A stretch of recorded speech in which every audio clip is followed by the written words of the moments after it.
The following program originates live with the NBC television network.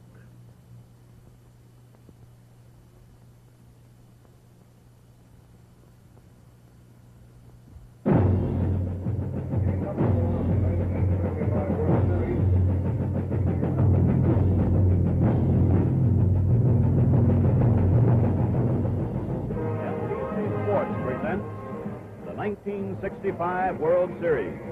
From Dodger Stadium in Los Angeles, California, the Minnesota Twins meeting the Los Angeles Dodgers.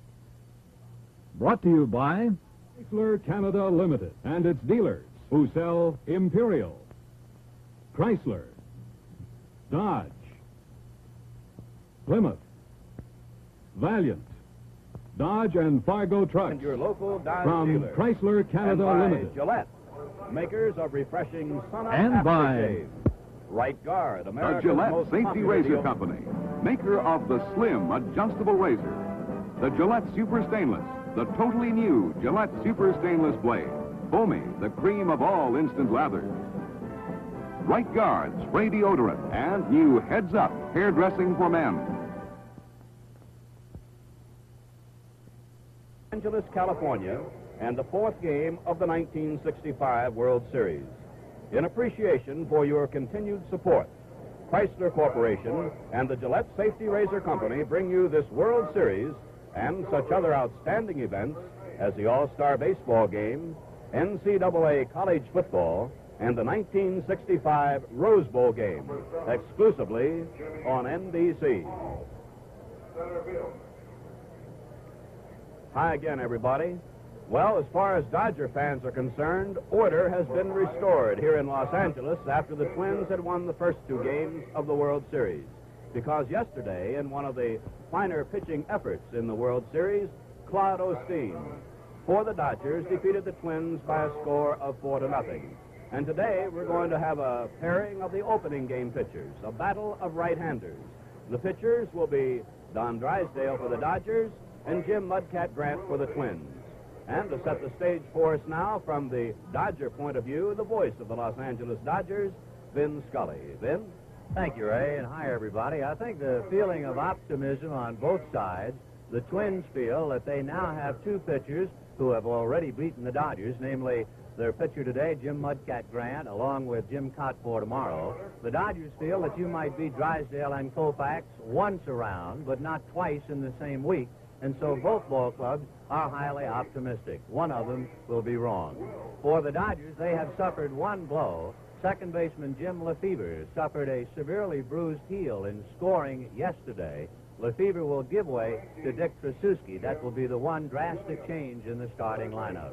Talking about the starting lineup, let's get back to Ray Scott.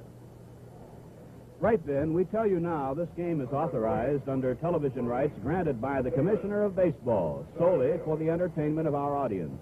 And any publication, reproduction, or other use of the pictures, descriptions, and accounts of this game without the express written consent of the Commissioner is prohibited. Any commercial or other use of the program, such as by charging admission for its showing, is similarly prohibited unless authorized in writing by the Commissioner. Number 41, Blue Johnson. Dodger Stadium will again see a sellout crowd. Yesterday's crowd, an all-time record for attending a game in this beautiful ballpark in Los Angeles. So for those of you who might well be visiting Dodger Stadium for the first time, here are the dimensions. 330 feet down the left field line to the foul pole. Number 8, John Roseboro. 380 just to the right of the bullpen. A park that is symmetrical in every respect. 410 feet to deep left center. And being symmetrical, the distances then are the same in deep right center. 380 feet. Number 53, And to the foul pole in right, 330 feet.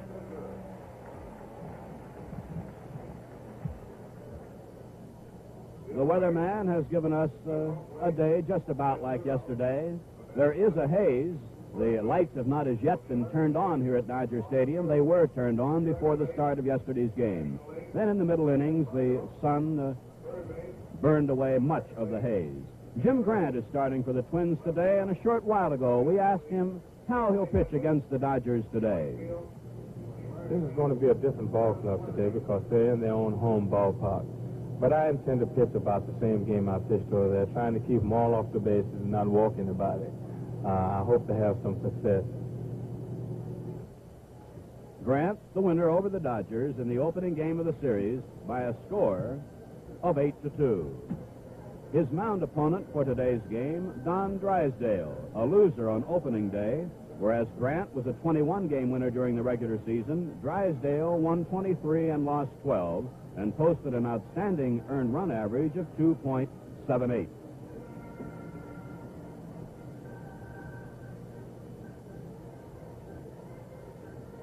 Drysdale, by his own admission, had difficulties in putting the ball where he wanted to put it in the first game, and it had something to do with his downfall as he was hit hard by the Twins.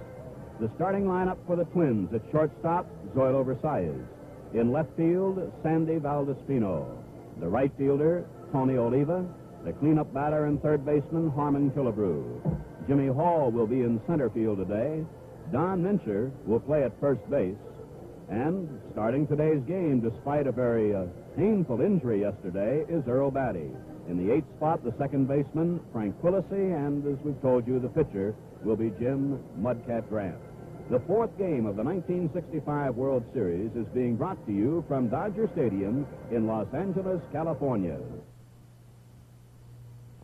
Your Chrysler Canada dealer presents Hit Parade for 66, a lineup of cars that are bound to lead the parade.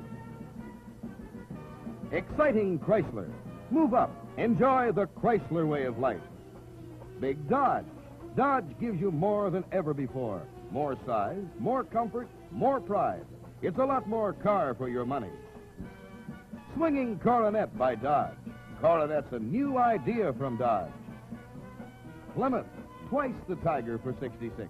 There's the hot new Belvedere, a smart new Sizzler from Plymouth. Then there's the big new Plymouth Fury. Nothing goes like Fury. Spirited Valiant. Nobody beats Valiant for value. See them all now at your Chrysler Canada dealers during Hit Parade 66. The umpires for this fourth game of the World Series at home plate will be the National League's Ed Sudol, the American League's Bob Stewart at first, Ed Vargo of the National League at second, Ed Hurley of the American League at third, and on the foul lines, the National League's Tony Benson and the American League's John Flaherty.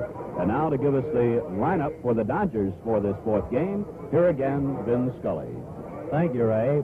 Walter Alston going up to home plate right now to join a discussion with Maury Wills and Sam Mealy, and it must be about ground rules. So while they are chatting, we'll check the lineup. Maury Wills, the captain, leading off at shortstop. Jim Gilliam at third base, hitting second. And Willie Davis in center field. Ron Fairley hits cleanup against right-hand pitching. He's in right field. Lou Johnson in left field.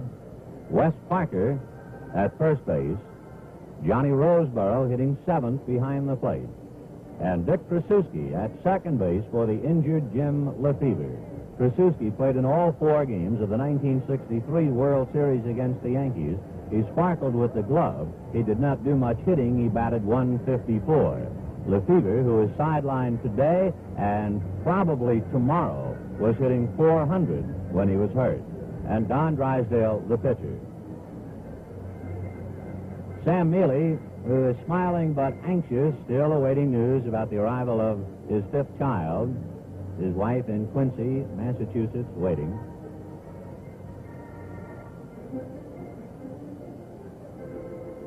Crowd filing in. Yesterday, we had an all-time attendance crowd here at Dodger Stadium of 55,934, and we certainly will have something like that today.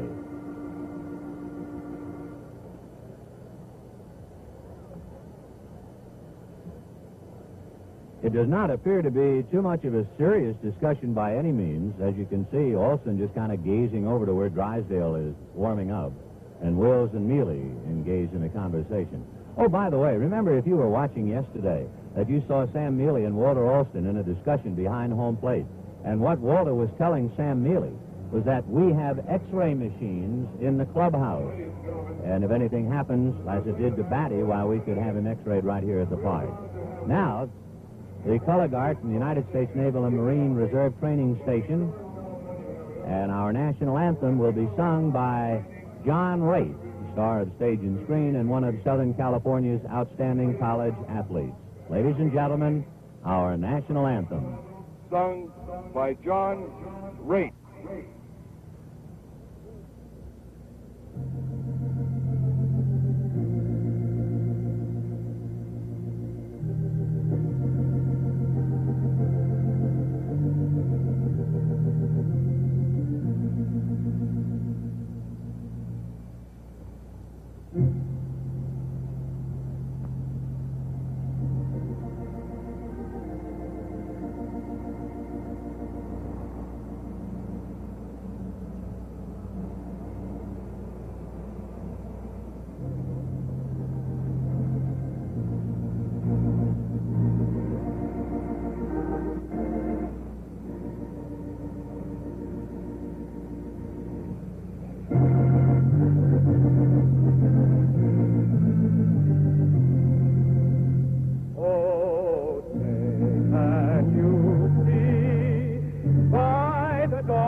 A quick recap, the first game, Minnesota beating the Dodgers 8-2, Jim Grant the winner and Don Drysdale the loser.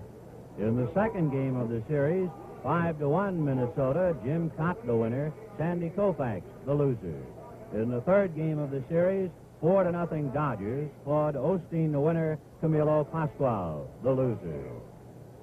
The first ball being thrown out by the president of the University of Southern California, Dr. Norman Coppin, and the ball caught by his famous baseball coach, Rod Dado.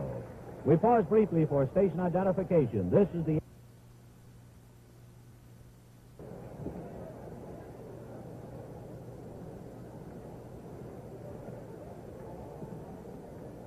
The lights have been turned on here at Dodger Stadium, so the conditions are just about the same as yesterday, except it is a bit brighter at this hour than at the comparable hour of yesterday's game. You remember about the fifth inning or sixth inning of yesterday's game, the outfielders had to come in and ask for sunglasses. Today, the veteran outfielder will take the field wearing sunglasses. That's Willie Davis, Maury Wells, and Jim Gilliam adjusting sunglasses, too. Dick Trasuski, number 44, dropped into a starting berth because of the injury yesterday to Jim Lefevre. It is doubtful whether Lefevre will be able to play tomorrow. That's Ron Fairley squinting up into the glare, and the outfielders and infielders will have a brighter sky at the start of the game than yesterday. Walter Alston talking to Dick Krasuski, and that's his pitching coach, number 36, Lefty Phillips. Number 28 is Wes Parker. Number 18, the third base coach, Preston Gomez. There's the captain, grouping his forces behind him, and the Dodgers take the field.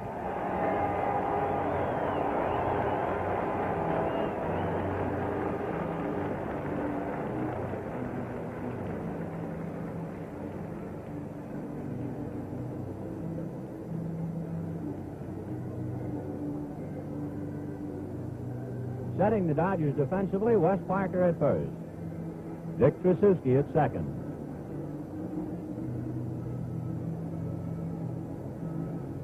Maury Wills at short. Jim Gilliam at third. Lou Johnson in left.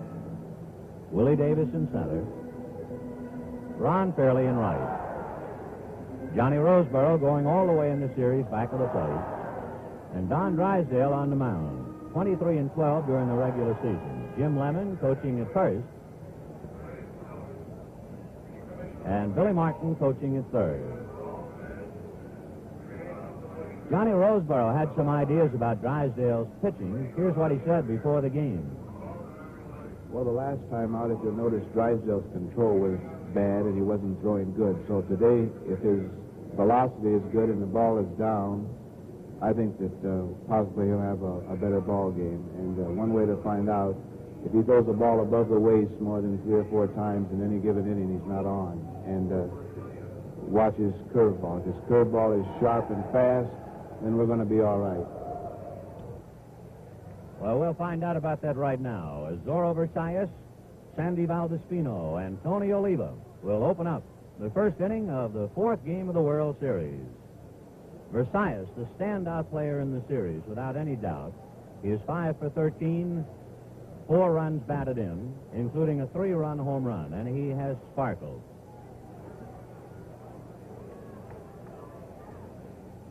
Strike.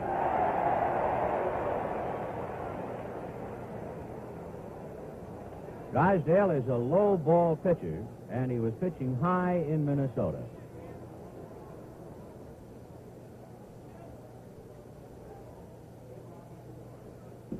Right.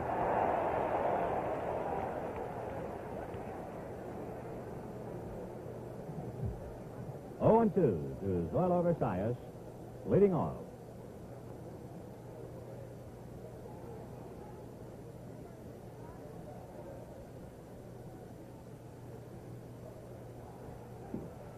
One and 2.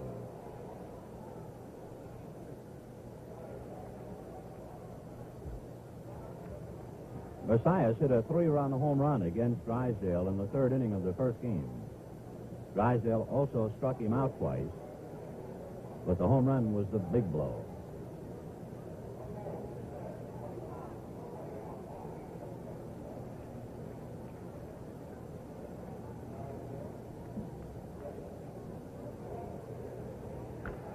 High foul, out of play.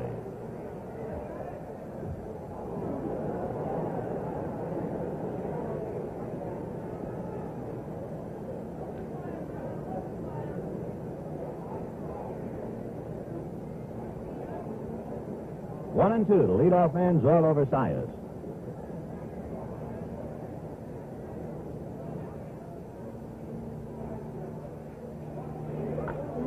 High fly ball to left field. It's playable. Lou Johnson. One away. Interesting to note that Drysdale, in making his pitches to Versailles, did not throw a curveball. They were all fastballs. And that last fastball was up. Here's Sandy Valdespino. He had a double against Drysdale in the first game, appeared as a pinch hitter yesterday and popped out. He's 1 for 5 in the series. Gilliam up even with the bag at third. Parker's back at first. Right.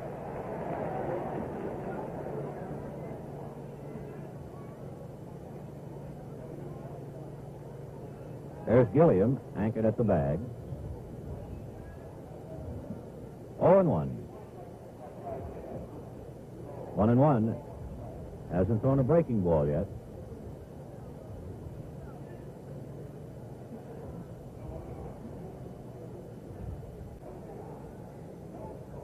Valdespino's the greatest gum chewer in the world.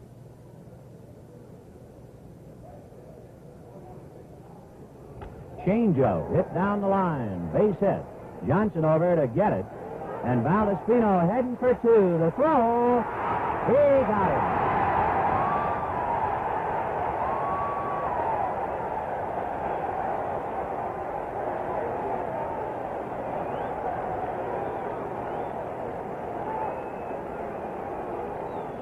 Drysdale did not make a good pitch, but watch the good throw to Trasuski. Sandy claiming he had avoided the tag.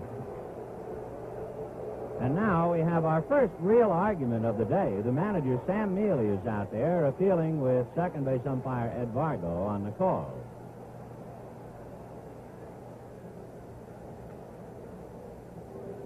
Drysdale, in changing up on Valdespino, got the ball up. And immediately after the out, Roseboro went out to the mound, and I'm sure he was reminding Drysdale to get it down. Here's Tony Oliva. So it's a single, and Valdespino is out at second from Lou Johnson to Dick Trasuski. Oliva 2 for 12 in the series.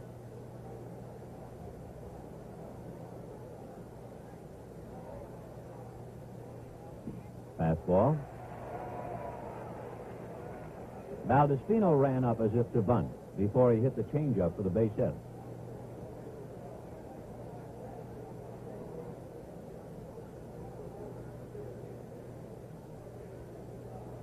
Tony wants a rosin bag from Harmon Killebrew.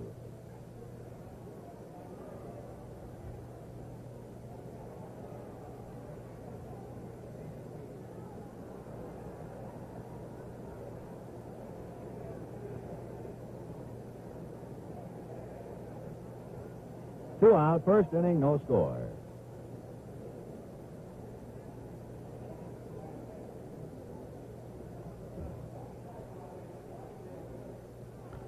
Fouled away. 0-2.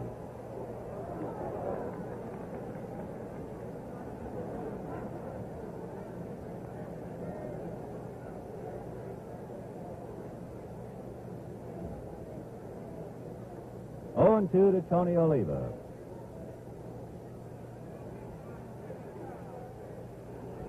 Fouled away.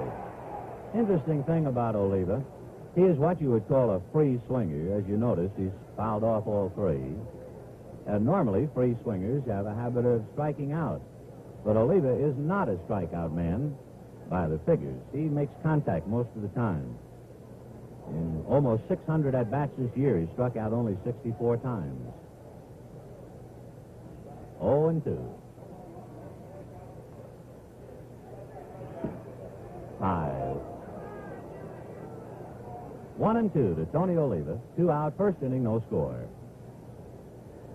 We now have some blue skies overhead, so it is clearing up quickly.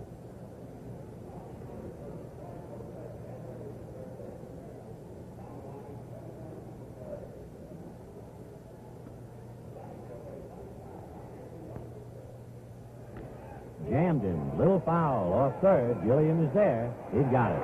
No runs to hit, nobody left. At the end of half an inning, Minnesota nothing, and the Dodgers coming out.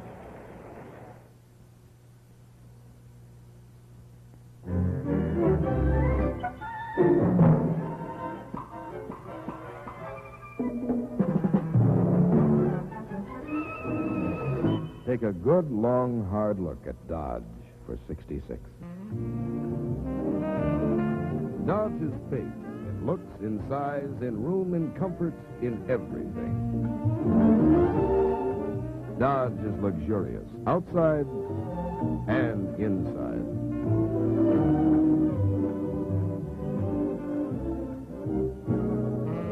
Dodge is proud. Dodge looks like a Dodge.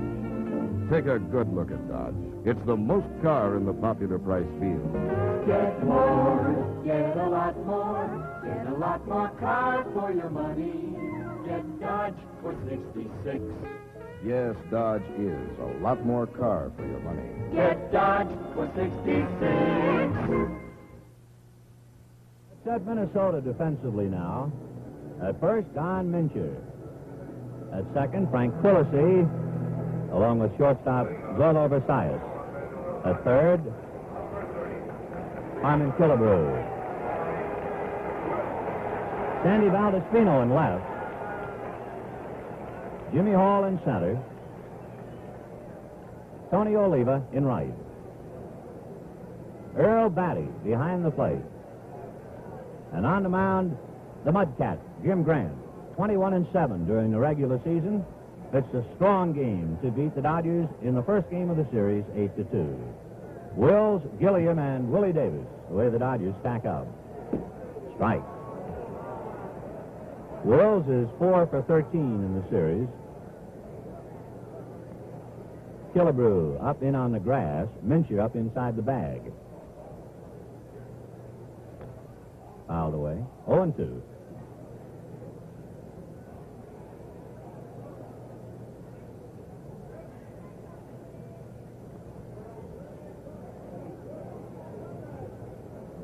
So Grant quickly ahead of leadoff man Wills. 0-2. Breaking ball high. 1-2.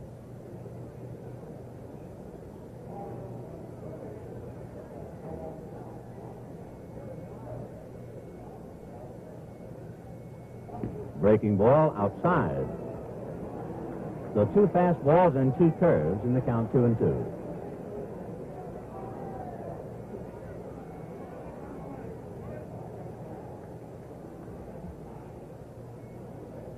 Fastball fouled away.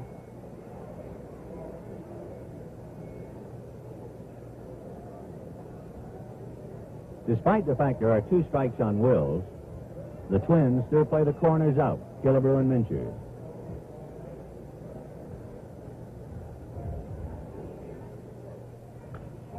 Fouled off third, out of play.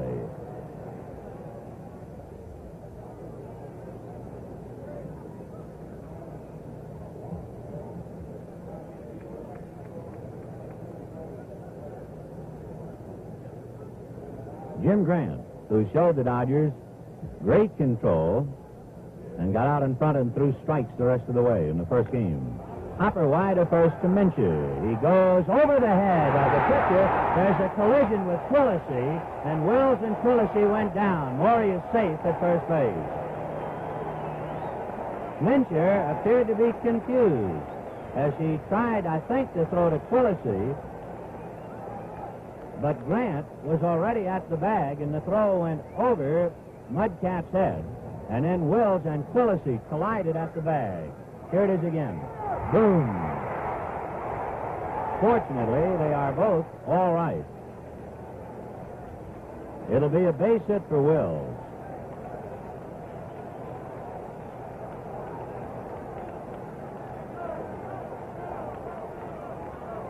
Jim Gilliam is 2 for 13 in the series. When Wills is aboard, in order to get that ball up to the plate as quickly as possible, Gilliam sees a lot of fastballs.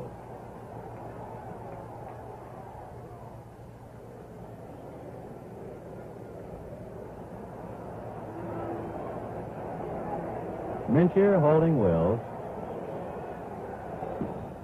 Ball 1. So the Dodgers get a break in the bottom of the first. Gilliam checked with Preston Gomez. Mincher holding Wills. Little pop fly into shallow left field. Valdespino is there. 1 away.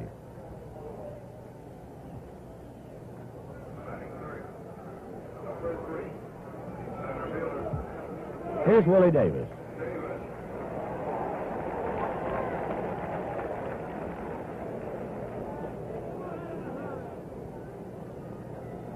Willie in the series is 2 for 12. He had one of those hits yesterday, a single. First inning, 1 out, no score. Wills at first. Killebrew up inside the bag at third.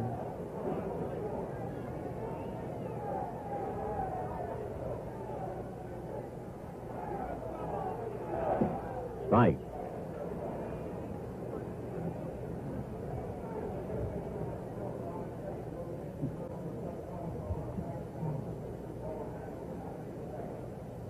0-1 to Willie. Outfield fanned out about straight away. Wills goes. Pitch is high. The throw down. He's in there.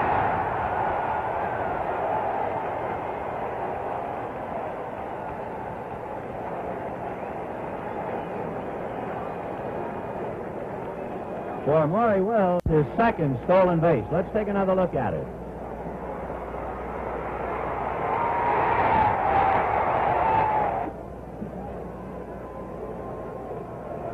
So Wills at second, 1 out in the first inning.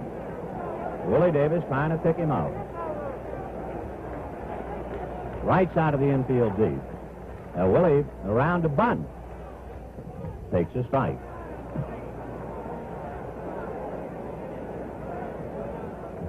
Sometimes the Dodgers will work a play whereby Willie will fake a bunt to draw the third baseman in, and if the third baseman comes in, then Will sneaks in the back door.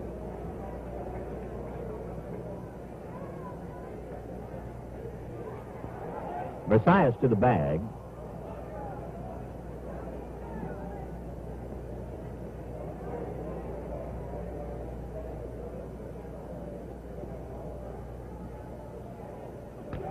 Ground ball to Mincher, back of the bag. He has to hurry. He's safe.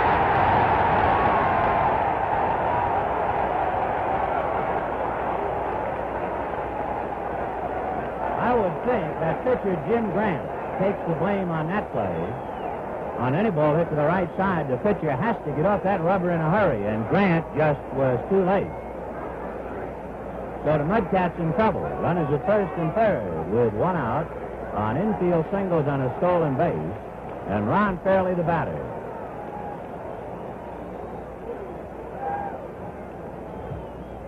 Wills at third, Willie Davis at first. Fairley hit the home run against Jim Grant in the first game of the series. Ron is 4 for 12.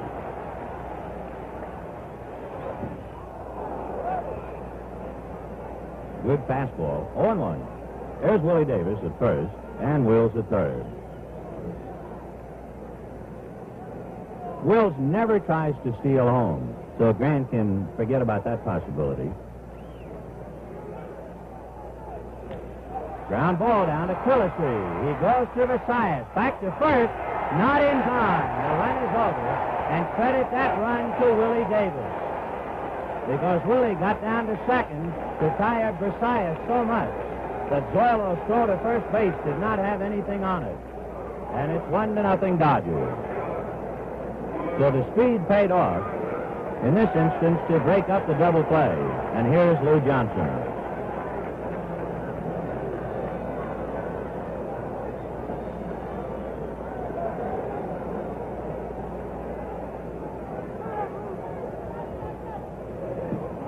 Ball 1. Wes Parker on deck. Dodgers 1, Twins 0, first inning.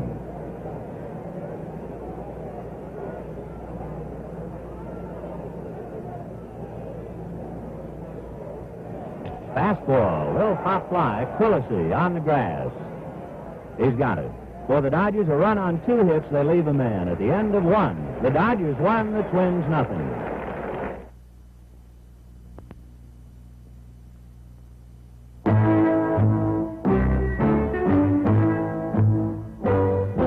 If you like your excitement big and beautiful,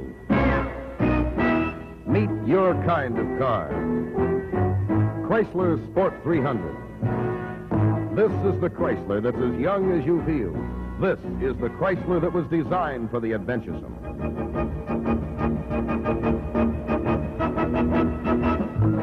Chrysler Sport 300 is all action. Action up front with a screaming 440 V8. Action in motion with precise cat-quick handling. Sport 300 is a new breed Chrysler for a new breed of man. Perhaps you, perhaps now. Move up, thrill to and enjoy the Chrysler way of life. See the spirited Chrysler Sport 300, the easy-to-own Windsor, or the luxurious New Yorker at your Chrysler dealers now. Sandy Valdespino tried to take the extra base on the single to left. It's part of the Twins' plan, says Coach Billy Martin. Well, I think if we get a chance today in this Dodger ballpark with the deep park that they have here, and the arms of the opposition aren't as strong as in some of the ball clubs in the American League, when we get the opportunity, we're certainly going to run on them. We're going to take that little extra base if we can. Armin Killebrew takes the first Drysdale curveball of the day low. 1 ball and no strikes. Armin 3 for 9. Run batted in. The curveball was down and away, and then he gave him the fastball up around the letters. 1-1. You get a fastball to Killebrew between the knees and the belt buckle, forget it. Ball 2.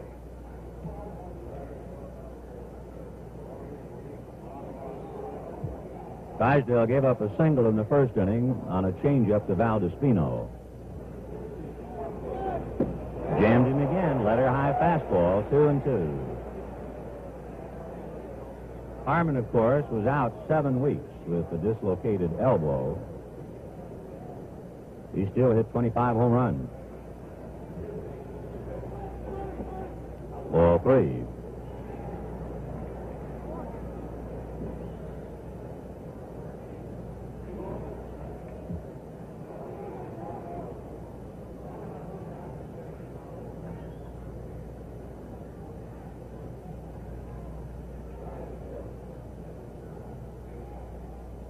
Three and 2.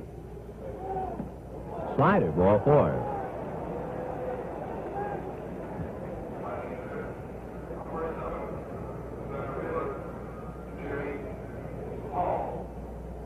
Center fielder Jimmy Hall. Good running speed. He's 1 for 3 in the series.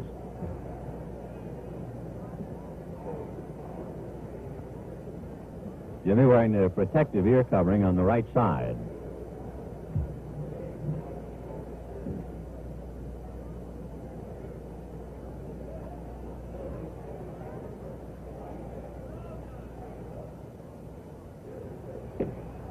Ball 1. Hall's hit in the series came in the 5th inning against left-hander Jim Brewer. Jimmy having a look at Billy Martin's signs. On deck, Don Mincher. They are not holding Killebrew. Parker directly back of the runner. Over. 1-1.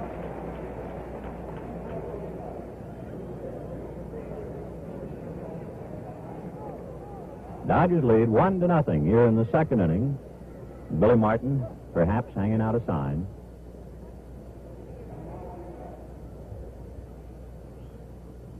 Playing Hall to pull. Sinker. 1-2.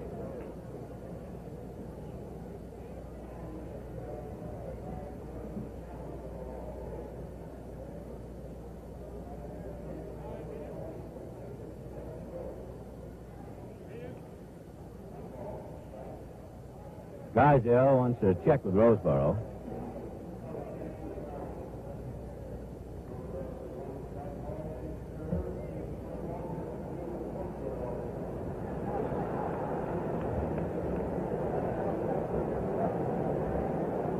One and 2 the count.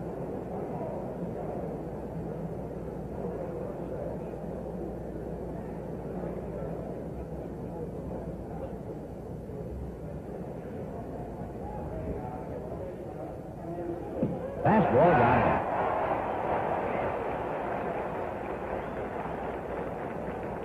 One away. Don Mincher, left-hand hitting first baseman who homered against Drysdale. He's 3 for 10 in the series. Dodgers play him to full. Infield swung around to first. Outfield shaded around to right. Parker directly back to Killebrew, not holding him on.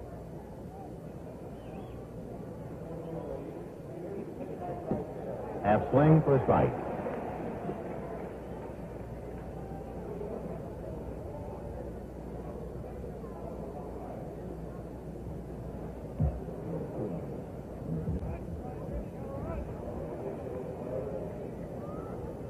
1-1.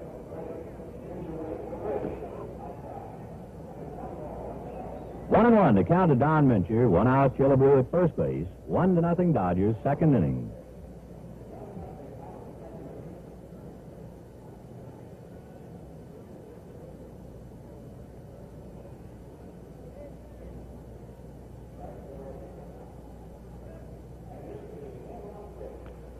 Jammed him, and he fouled it back to the wire. 1-2.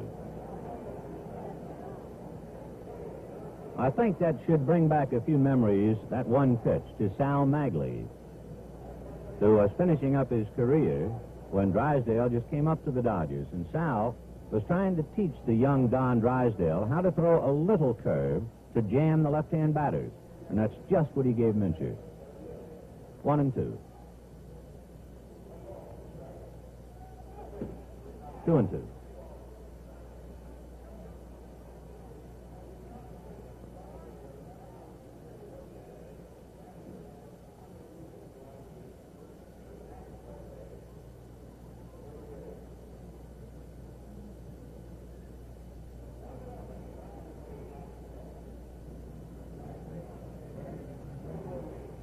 Two and two. Fouled away.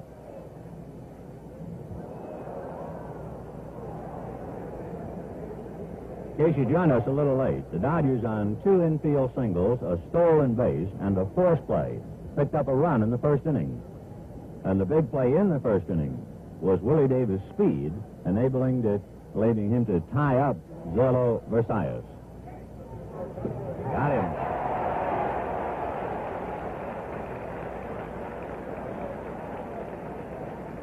Two out, and here is Earl Batty, and we are delighted to know that Earl is able to play. He scared everybody in town yesterday.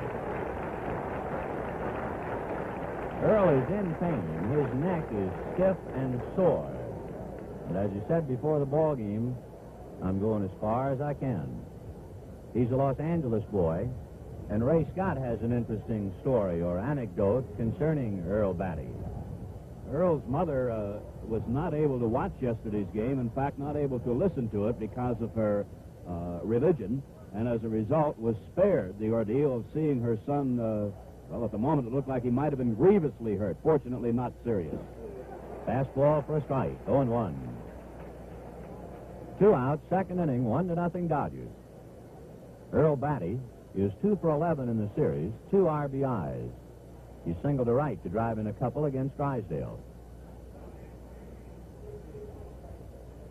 Breaking ball high. I don't believe Drysdale has thrown a curveball for a strike. And of the curveballs he has thrown so far, only one was low to Killebrew. All the breaking balls to Mincher were up.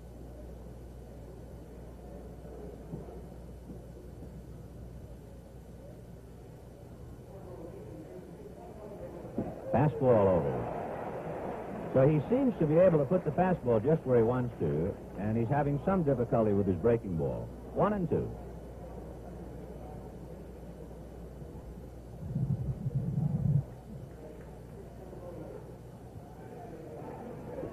In there, breaking ball. Down he goes.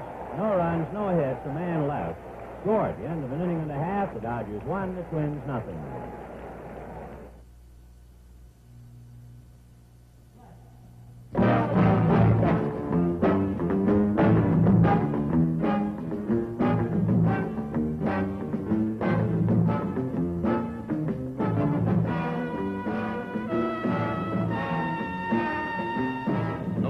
Your job. The new Dodge and Fargo trucks work harder and longer for you.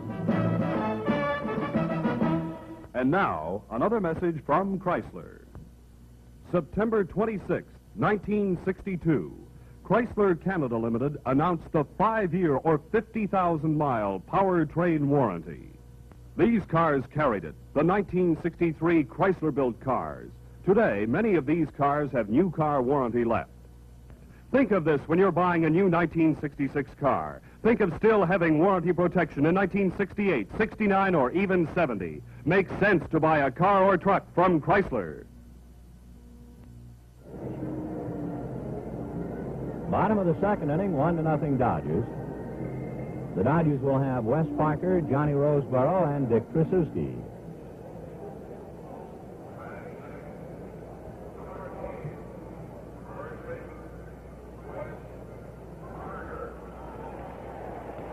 Wes Parker is 3 for 7 in the series. Killebrew has to play up. He has good running speed. He's going to bunt. Drags it by a diving Grant. Willis' play too late.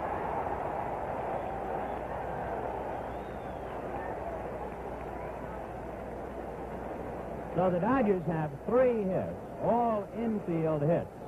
But baseball isn't like fishing. You don't throw those little ones back.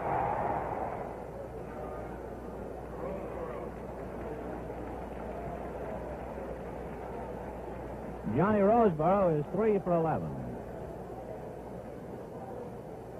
Parker stole 13 bases during the regular season. There's a bunt, foul, and they're going to really concentrate on the alleys of first and third.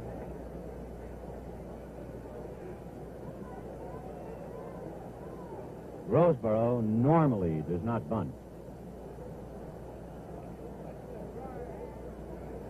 Like any veteran catcher, he's slowed up, and consequently the Dodgers play hit and run with him a great deal. They're doing it now. There goes Parker, and it's off Batty's glove, and Parker is on his way to third. He's in there.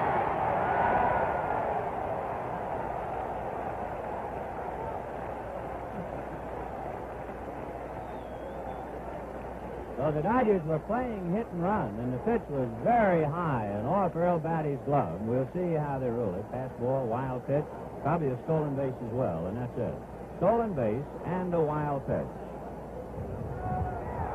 There's West to second, and keeps on going.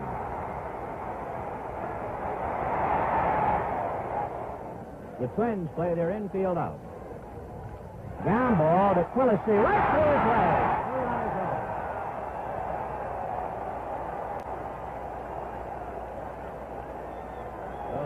Lead 2-0.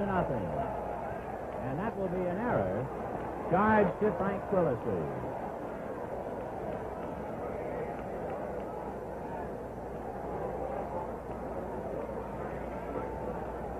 Dick Tracewski gets into this World Series, and here's how he feels about it. Well, it's always a real pleasure to play in the World Series.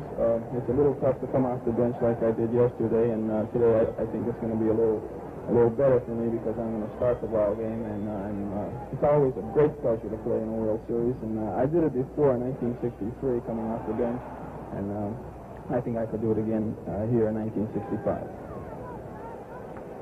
So the foul bunt to Don Mincher for 1 out. Johnny Roseboro holding at first, and Don Drysdale coming out.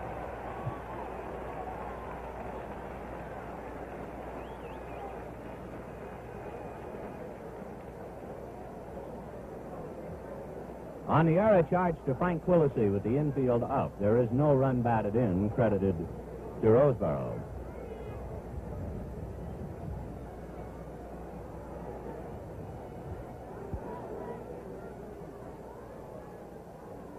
One at bat in the first game, went 0 for 1.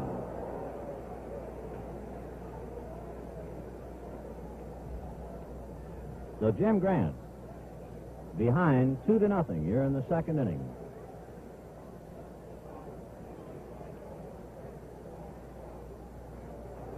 Fouled away, 0-2.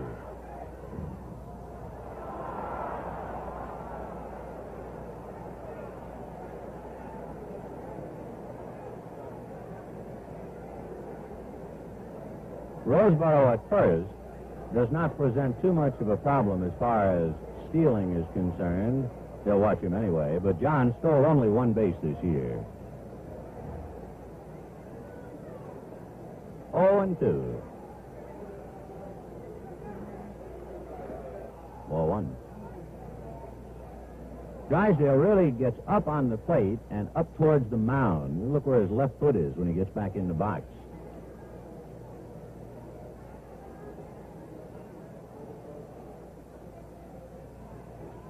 One and 2. There goes Roseboro. Curve is strike 3, and they hang him out easily. So the double play, 2-6. For the Dodgers, a run on 1 hit and an error. Nobody left, and at the end of 2 innings of play, Dodgers 2, Twins nothing. tell you, folks, I'm twice the Tiger for 66. Yeah, twice the Tiger. This year, there are two great lines of Plymouth cars. The big new Plymouth Fury and the hot new Plymouth Belvedere. Belvedere is the brand new fun-sized Plymouth, a top-performing new kind of Plymouth. Belvedere, packed with power and performance. Belvedere is the hot one for 66. This is the beautiful 66 Plymouth Fury, the Plymouth for people with a taste for big car comfort and roominess, a taste for scat-away power and performance. Plymouth Fury has all this and lots more. Nothing goes like Fury, and Fury, just like Belvedere, is built with famous Plymouth quality and dependability. And both cars are backed by Plymouth's famous warranty. Belvedere, Fury. They're the greatest. The Dodgers finished out the second inning playing hit and run with Don Drysdale at the plate and Johnny Roseboro at first base. The only time they turned Roseboro loose on the base paths, but it didn't work out as Earl Batty fired a strike to Zoilo Versalles. So the Dodgers in 2 innings have stolen 2 bases. They played hit and run twice. One was on a wild pitch that sent Parker to third, and they have a couple of bunt singles. Frank Quillisi, whose error allowed the run to come over, will lead it off. Frank is 2 for 9, followed by pitcher Jim Grant, and then leadoff man Zoilo Versalles. Dodgers 2, Twins nothing in the third. Gilliam about even with the bag at third.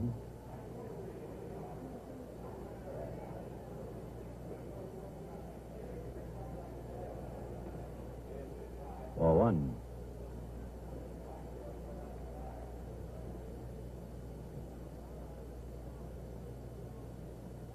You notice the defense on Quillisi, Gilliam up, and the outfield fairly shallow. Fly ball into shallow left center. Willie is there. And was fighting the glare. Almost lost that ball.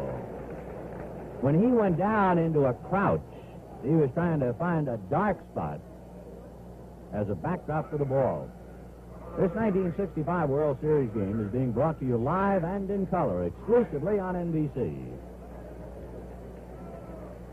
One problem about Dodger Stadium that sets it apart from all other ballparks and consequently gives the players some trouble is its actual design. Strike to Jim Grant.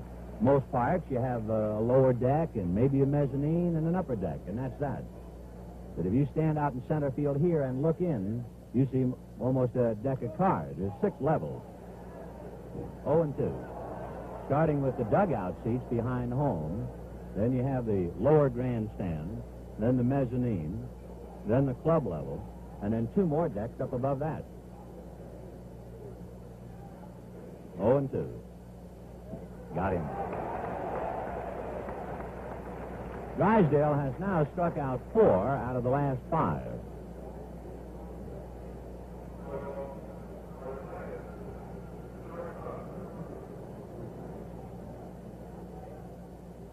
Here's Zoilo Versalles. Slide to left field in the first inning.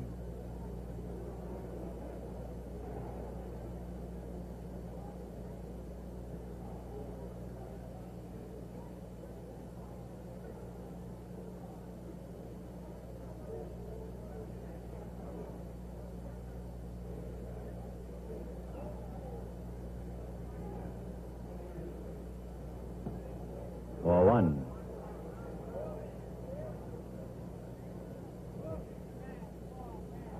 Two out, third inning. Dodgers 2, Twins nothing.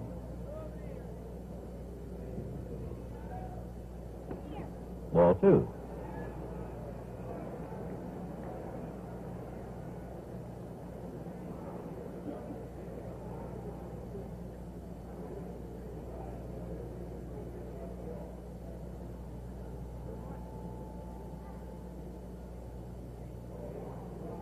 Two and 0. Fouled away down the line, well out of play. 2-1.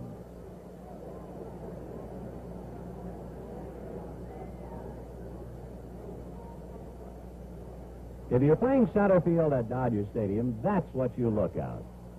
A lot of levels and a lot of people and a lot of color. Tough to find the ball.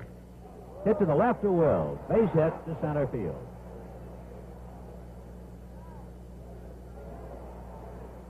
Relay recovered by Drysdale. Zoilo holding on. And Sandy Valdespino will be coming out. For Zoilo Versailles, his 6th hit.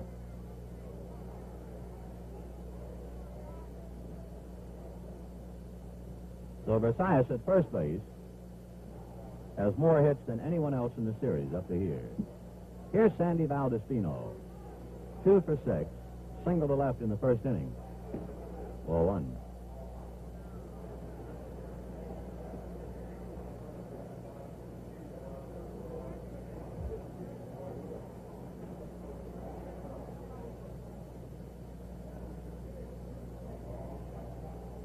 One and 0.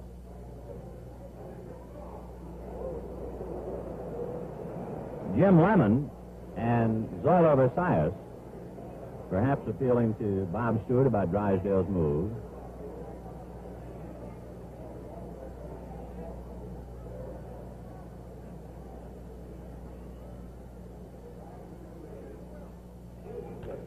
Drive to center field. Willie Davis is there. He's got it. No runs ahead, a man left at the end of 2.5 innings. The Dodgers 2, the Twins nothing.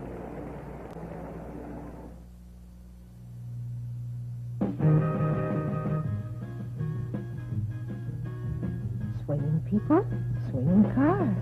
Swinging Coronet By Dodge. Coronet, such a beautiful, exciting car. Swinging Coronet. How can a car be so exciting yet so practical? Room here, room there, room everywhere. Swinging Coronet. And when you want to go, it goes zoom. It's got the most in its class. It's by itself in its class. Suddenly, all the others seem so. Swinging Coronet. Your Dodge dealer sells it. Get with it. Swinging Coronet. Great new charger for you. Get into the swing. Just prior to today's game, and here's what he said. Well, we feel that we're in a good position again. We felt that the third game was probably the most important game for us. We won that. Now we have Don Drysdale and Sandy Koufax coming back for the next 2, and we feel that we have an edge, believe it or not, even though we're behind. I don't think that they'll see the same Drysdale today that they saw in the opening game, and they'll see a different Koufax also. So we're real optimistic.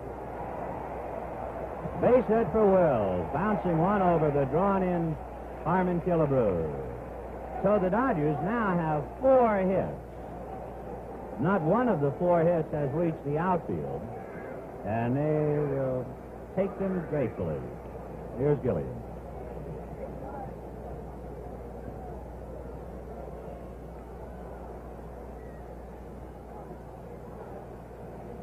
Will stole second base in the first inning.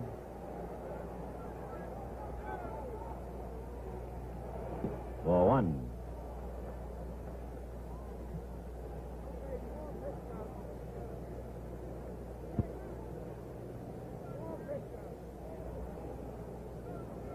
Morey revving up the motors.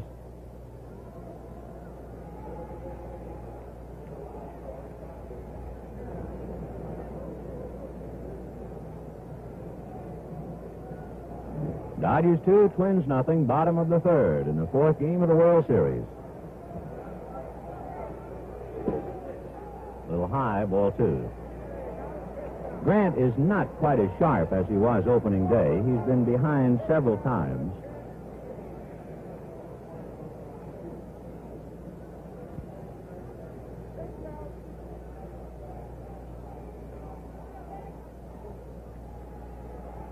He goes.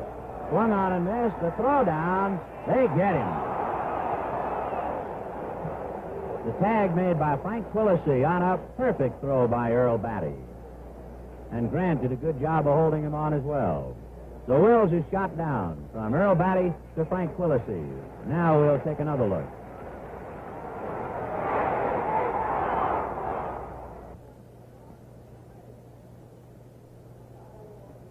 2-1 the count to Jim Gilliam. 1 out. Gilliam flied to left field in the first inning. He has 2 hits and 14 at-bats.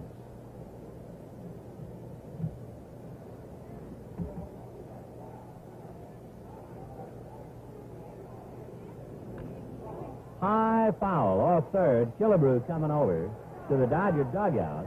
He's got it. 2 out. And Grant cut loose with a good fastball that time and almost sawed the bat off Gilliam's hand.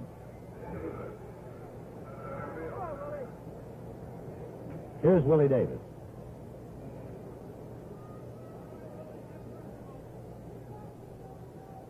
Willie had the infield single in the first inning, but even more important was his speed going from first to second to break up what looked like a perfect double play ball. He was able to tie up Versailles, and Zoilo's throw to Mincher did not have anything on it, and the run came over.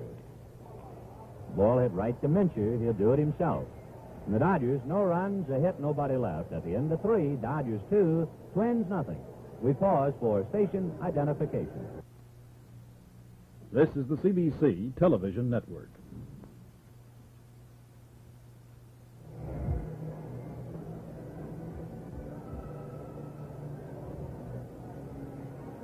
A reminder, tonight at 10, 9 Central Time, it's the wackiest ship in the Army to the rescue of a woman in distress.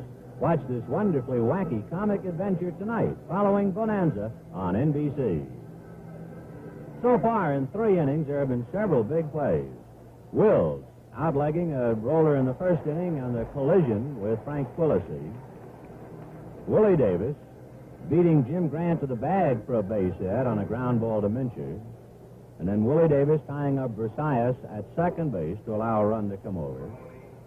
And in the second inning, the single, a bunt single by Parker, and on a hit-and-run play, a wild pitch that sent Parker to third. He scored on Quillisi's error. And the Dodgers lead 2-0 in the 4th. Tony Oliva, Harmon Killebrew, and Jimmy Hall will try to get them back. Oliva is 2 for 13. He forgot his helmet, so they'll bring a hard hat to him.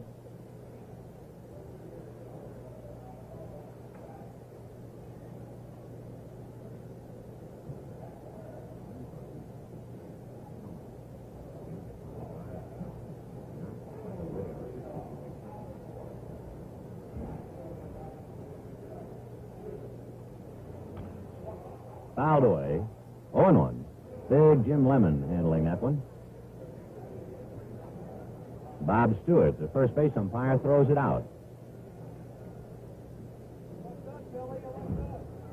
4th inning, the Dodgers 2 runs, 4 hits, and no errors. The Twins no runs, 2 hits, and 1 error. Drysdale has struck out 4. Grant has struck out 1. It was Drysdale. 1-1. Oliva asking Ed Sudol to examine the ball.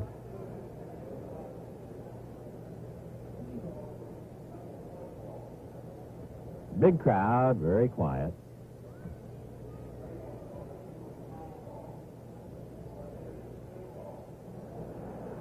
One and one. Ball 2. Drysdale on 2 breaking balls, very high and way outside.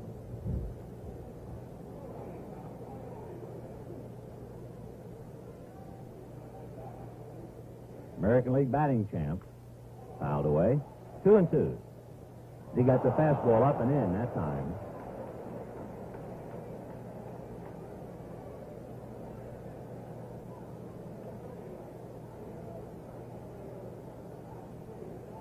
Drysdale, during the regular season, started 42 games and completed 20. Fastball, a comebacker to Parker.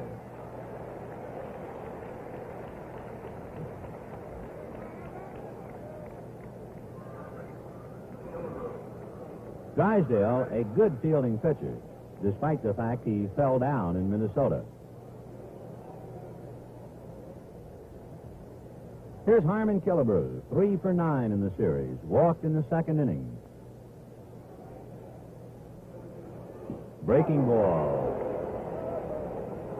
I tell you, he got it in a dangerous spot, and Harm really let out.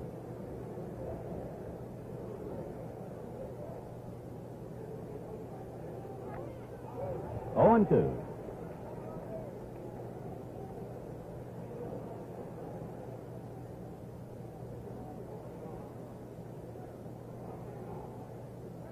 Oh, and 2 to Harmon Killebrew. 1 out in the 4th inning. Bases empty. Dodgers 2, Twins nothing.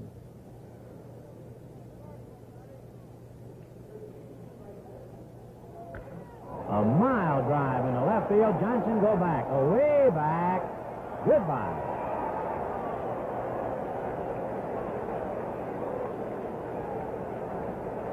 So Harmon Killebrew drills one deep into the left field seat. It went out beyond the 380 marker. And for Drysdale, he could eat his glove for only one reason. Every member of the pitching fraternity hates to give up a hit, particularly a home run, when the count was 0-2. And the score is 2-1, Dodgers. Here's Jimmy Hall.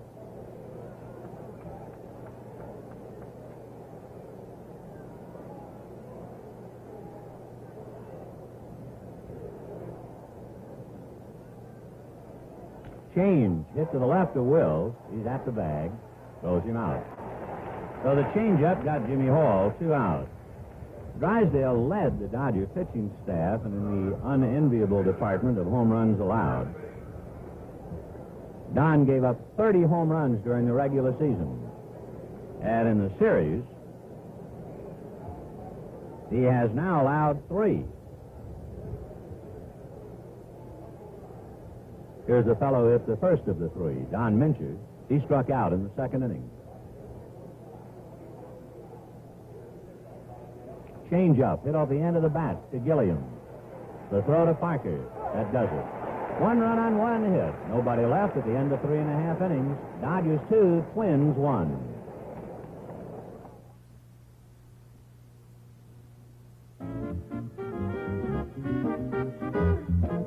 Have a ball in a Valiant sedan. Get out, have fun in a Valiant sedan. There's room for everyone and more in a Valiant sedan.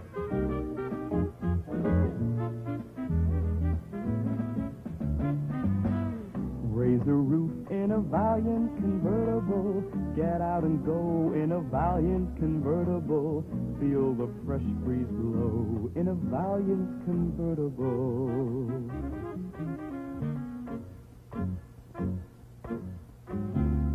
Live it up in a Valiant hardtop. Get out and swing in a Valiant hardtop.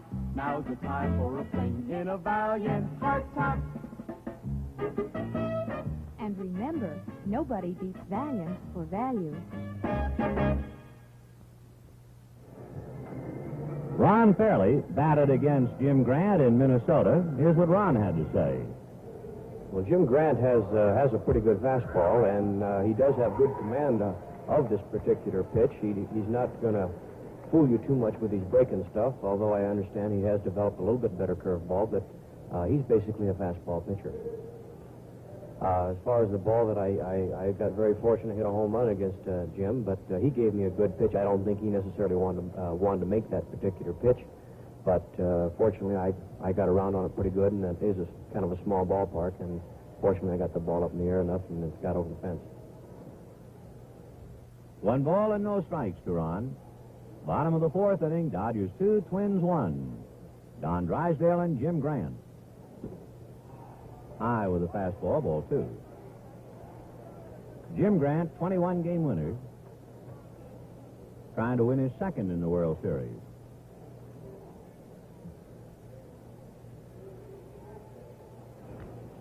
High pop-up. Back of first is Mincher in foul ground. 1 away.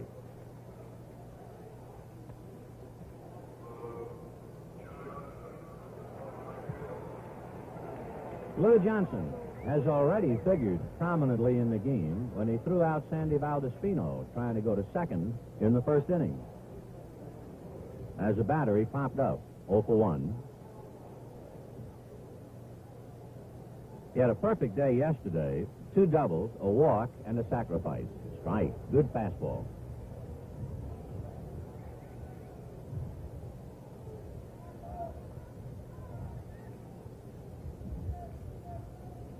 Breaking ball hit in the air to right field. Oliva's there.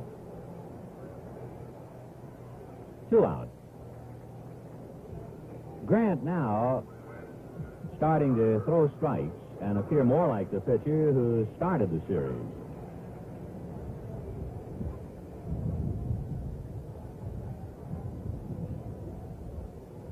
Wes Parker had a drag bunt single in the second inning. On a hit-and-run play that turned out to be a wild pitch, he went to third and scored a run. A drive to deep right field. Back goes Oliva. Away back to the wall. She's gone.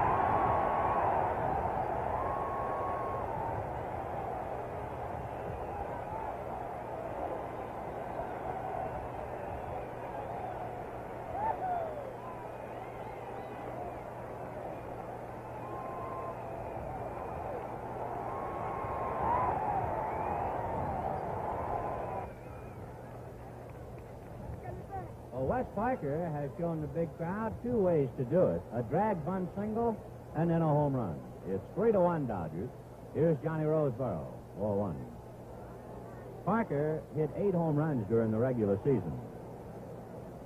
It appeared that he got a ball up and in a little bit and hit it out.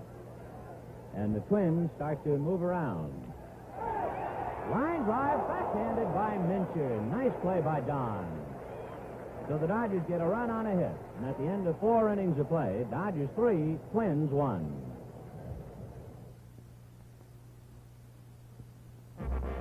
Meet a man who's going places. The kind of man who owns and drives a big new 66 Plymouth Fury. Fury has a roomy action-styled interior. Fury, a big action car. A big luxury car. With a smooth big car torsion air ride.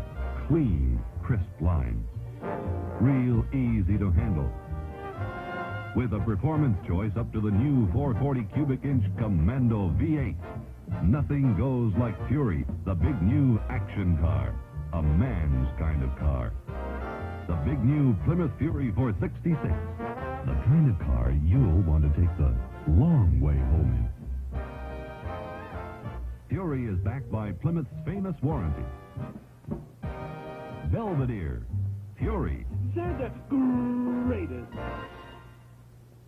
Next Sunday, NBC will present 3 regional American Football League games. The Buffalo Bills will face the Kansas City Chiefs. The San Diego Chargers will meet the Boston Patriots. The Denver Broncos and the Houston Oilers meet at Denver. That's AFL Football Live, mostly in color, and exclusively on NBC. Check your local listings for the game and time in your city.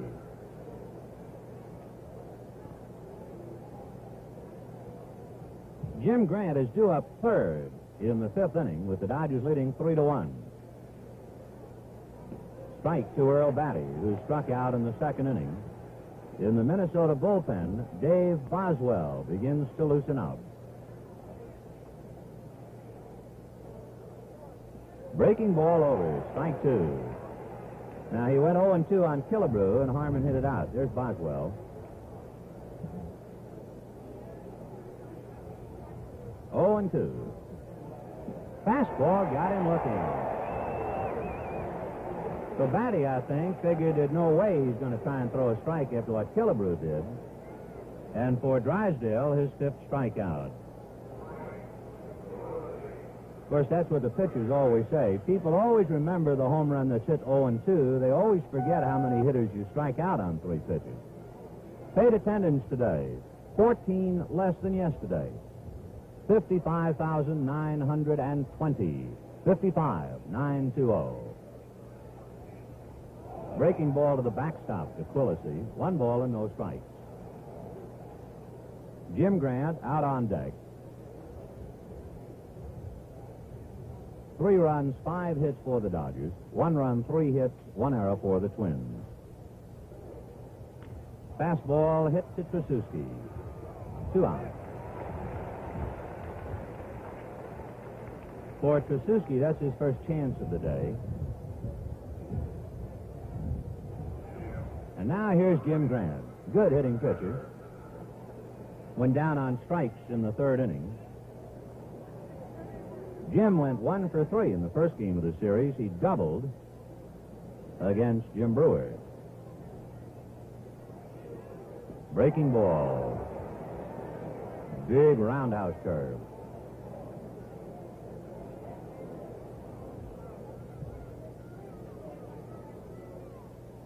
Fastball, strike 2. 0-2, the count to Jim Grant.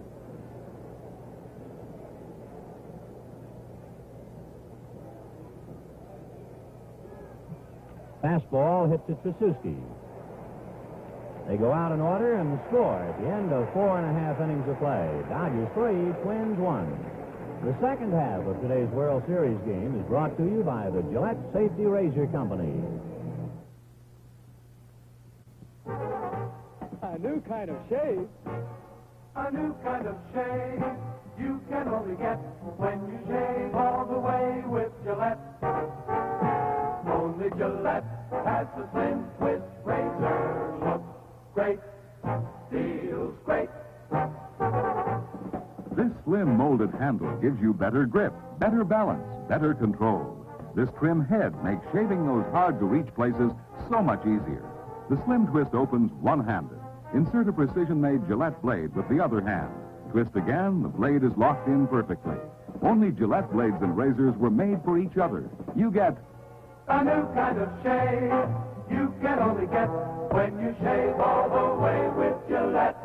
Now is the time to get your new Gillette Slim Twist razor, complete with Gillette blades, in this handy slim case. Only $1.49.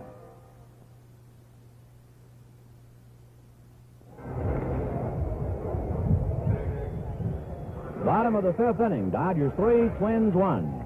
For more play-by-play, here's the voice of the Minnesota Twins, Ray Scott. Thank you, Vin Scully, and hi again, everybody. Dick Tracewski, the Dodgers second baseman, starts it off in the fifth. He'll be followed by the pitcher, Don Drysdale, and the shortstop and leadoff batter, Maury Wills. Jim Grant has allowed 5 hits. Tracewski, strike 1, fouled out to Mincher his first time up. Playing today at second base because of a foot injury to Jimmy Lefevre. Breaking ball low, 1-1.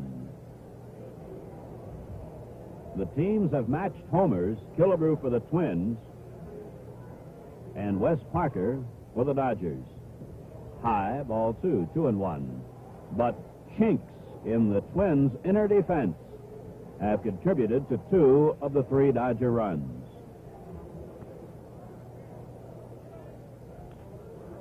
Second baseman Frank Quillisi, 1 away.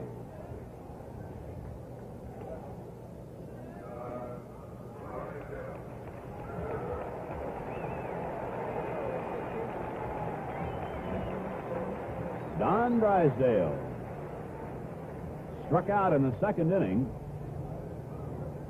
The runner on first going with the pitch as the Dodgers went to the hit and run, but Drysdale went down swinging, and Batty cut down Roseboro, the runner, at second. Strike. Grant starting him off with the curve.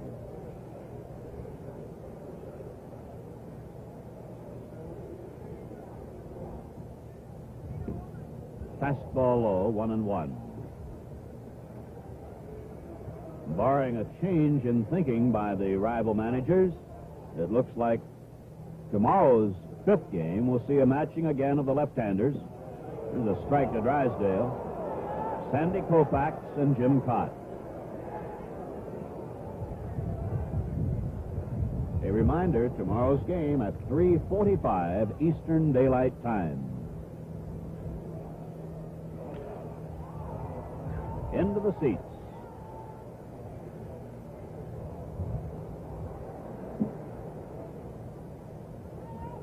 A Dodger victory today will, of course, make certain that the teams will travel again to Minnesota.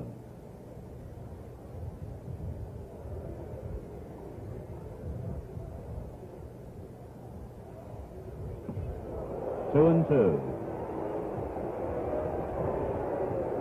I don't think the pitch was as close as some of the fans believe.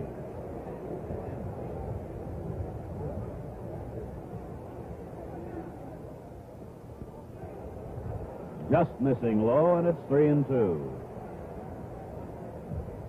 The Dodgers scored single runs in the first, second, and fourth. The Twins only run on Killebrew's home run at the top of the fourth. And so it's 3-1 the Dodgers. Strikeout. So Drysdale, a strikeout victim twice. 2 down in the fifth inning with none on, and here's Maury Wills.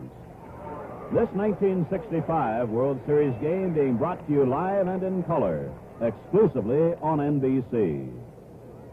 Wills today, 2 for 2. Both of them infield hits, and scored the first Dodger run in the first inning. In fact, of the 5 Dodger hits, only Parker's homer left the infield.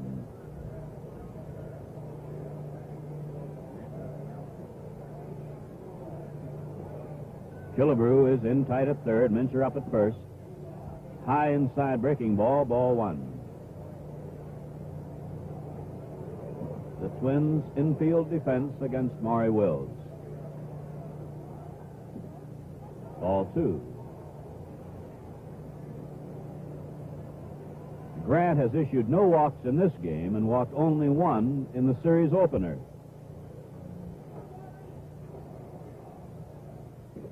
Strike, 2-1.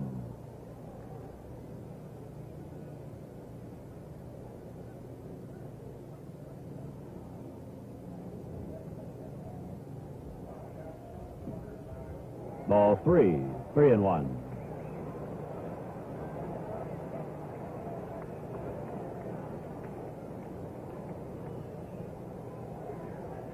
The lights no longer on here at Dodger Stadium. Short to first. Grant works the 1-2-3 inning. And so at the end of the fifth inning, the score is the Dodgers 3, the Twins 1. Not long ago, the stainless steel blade was one of the best razor blades you could buy. Today, you might as well forget it. It and every other ordinary stainless steel blade. Because of this, the Gillette Super Stainless, the totally new Gillette Super Stainless blade.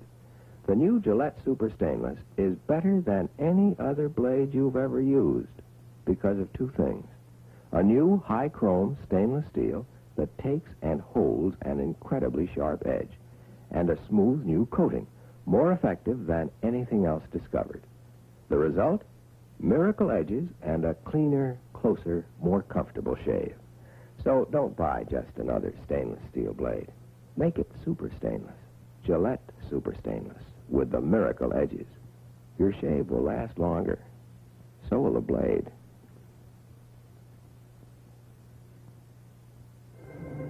Five inning totals in this fourth game of the 1965 World Series for the Los Angeles Dodgers. 3 runs, 5 hits, and no errors. For the Minnesota Twins, 1 run, 3 hits, and 1 error. The 1 error cost the Twins a run.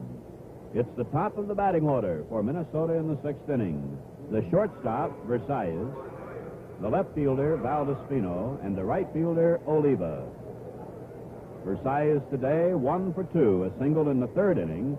He has collected 6 hits in 15 at-bats in the series.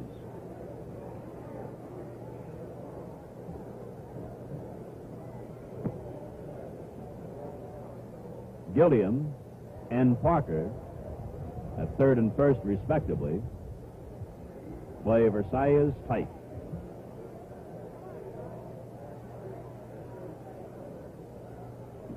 Right. Drysdale has walked only 1 today, Killebrew in the 2nd inning. And a far different pitcher than we saw in the first game of the World Series. Foul back, strike 2.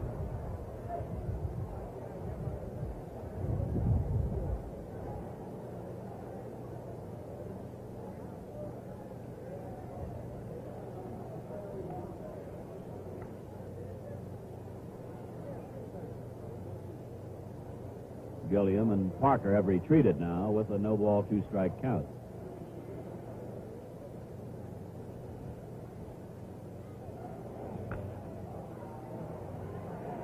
Wills. Out. Great play.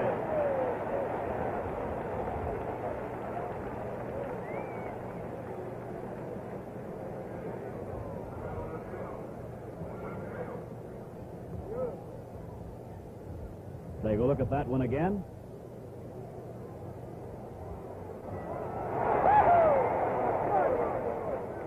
One down in the Twins' sixth inning, and here's Valdespino. Singled to left in the first and was out, trying to stretch it into a double, and flat out to center in the third.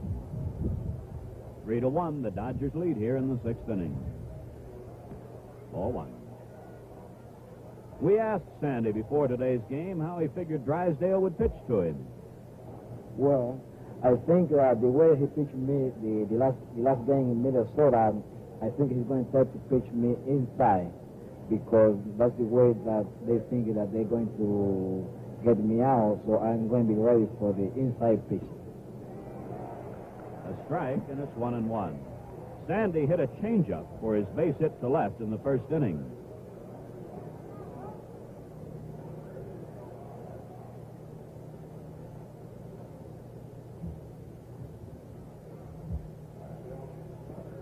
Strike, 1-2. Sandy's only about 5'6" and a fraction, but to the best of my knowledge, wears a size 42 coat. He has powerful shoulders and arms. Labored long in the minors before he got his shot in the big leagues. That pitch was in the dirt. 6 strikeouts for Drysdale. 7 in a row retired by the big Dodger right-hander, and with 2 out and none on in the sixth inning, here is Tony Oliva. The Dodgers have limited the American League batting champion to 2 hits in 14 at-bats.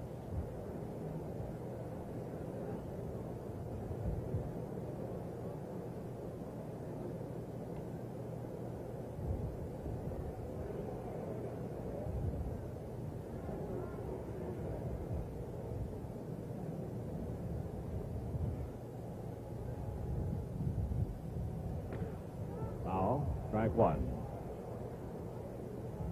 Oliva hits with power to all fields. And he'll hit an off-speed pitch just about as well as anyone in the game. Strike 1.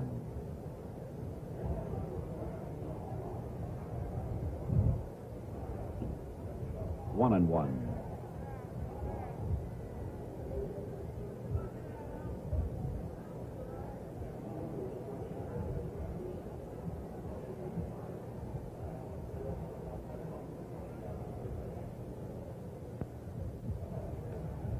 Back, 1-2.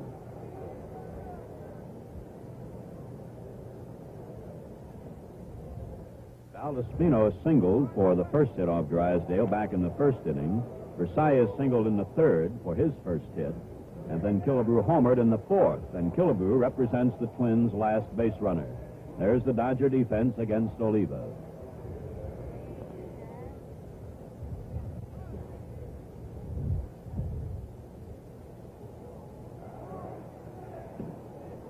Just missing below the knees, 2-2.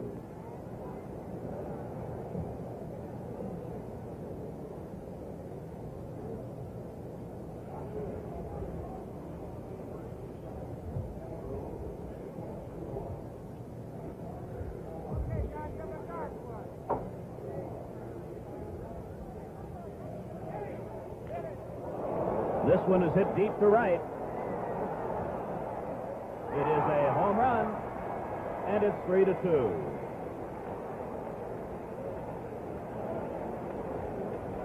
Oliva homered 17 times in the regular season. And so the long ball represents the Twins' attack today, and it's a 3-2 game. And look again at that home run that got into the seats near the 380 mark in right center.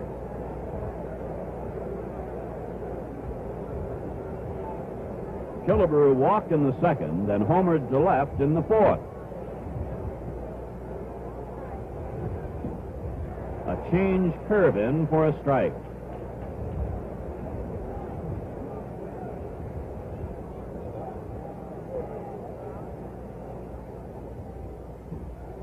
Fastball low, 1-1.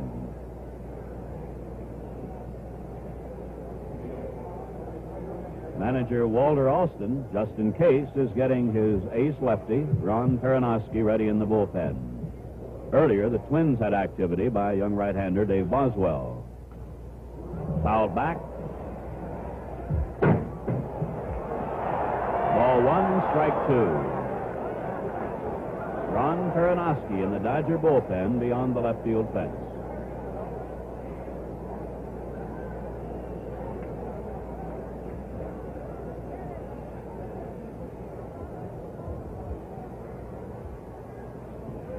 Strike 3 call. Killebrew not too happy with the call. The Twins are out and score a run. And so at the end of 5.5 innings, the score is the Dodgers 3, the Twins 2. Wow!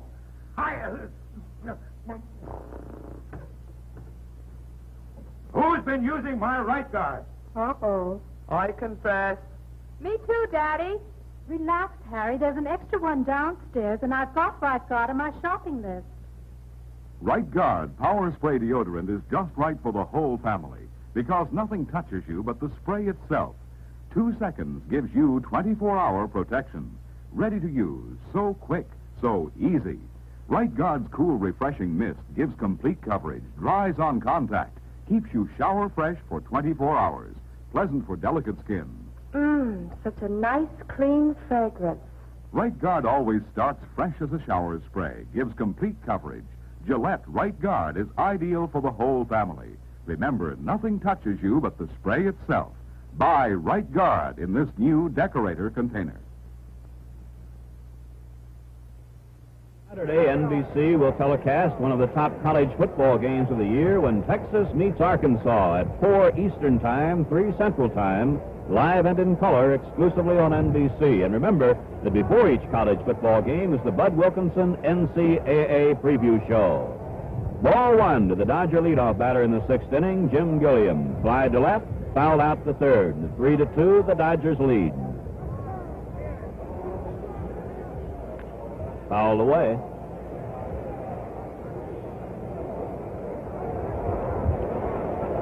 Gilliam to be followed by Davis and Fairley.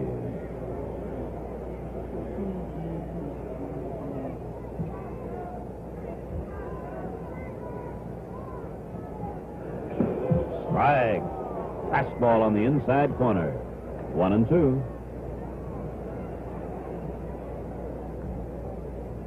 As we mentioned earlier, tomorrow's pitchers, the left-handers. Outside of Gilliam, 2-2. Sandy Koufax and Jim Cox.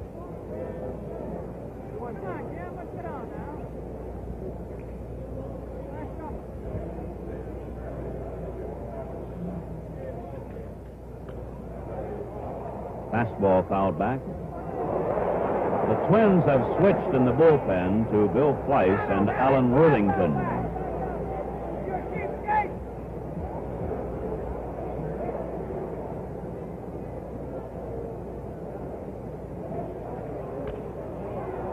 Into the seats.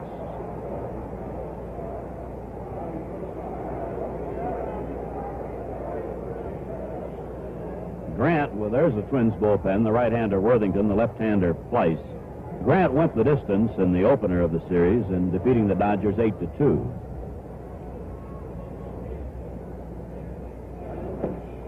Just below the knees. Full count.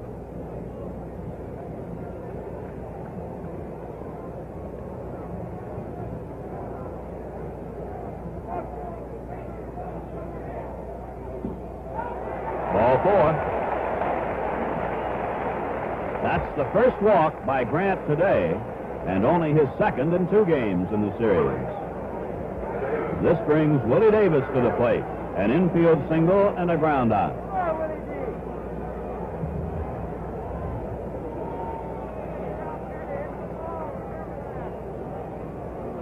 Gilliam in the regular season stole 8 bases. Twins have Killebrew in tight. Foul back, strike 1.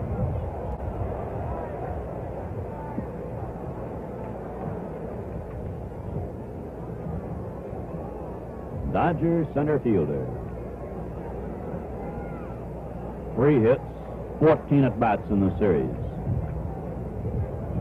Gilliam leads at first. Fastball high, 1-1.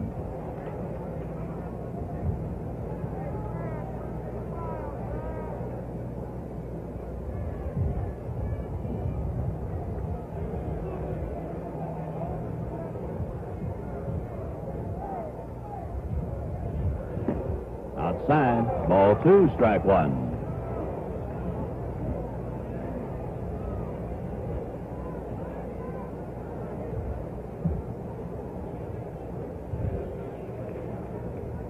Willie has had a look down at third base coach Preston Gomez.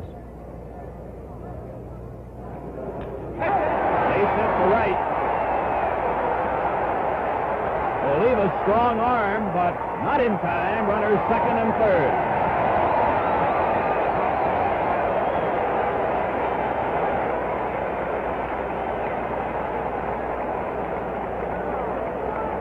It is a single. And here's Gilliam as he headed to third on a re-look at it. And on the throw, Davis moved to second. And manager Sam Neely is taking the long walk to the mound. Ron Fairley, the left-handed batting Dodger right fielder, is waiting to bat. But a change will be made right now, as the Dodgers, leading 3-2, have a big threat off going for them with runners at second and third. And third base coach Preston Gomez wants to talk with Willie Davis as Sam Neely talks with his catcher Batty, his pitcher Grant, and the shortstop Versailles. Now, left-hander Bill Price and right-hander Alan Worthington were both warming up. And despite the presence of a left-handed batter, it is Al Worthington, the right-hander, who is getting the call. It'll be his first appearance in this World Series.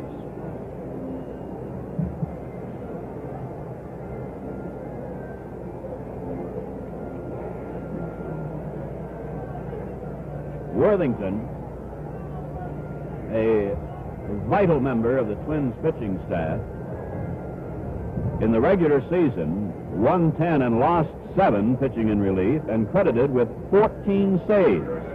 He worked 80 into third innings and allowed only 57 hits. Appeared in 62 games and posted an excellent 2.14 earned run average. So Grant goes 5 innings plus, allows 6 hits, struck out 2, and walked only 1. But the walk to Gilliam started off the Dodgers here in the 6th inning.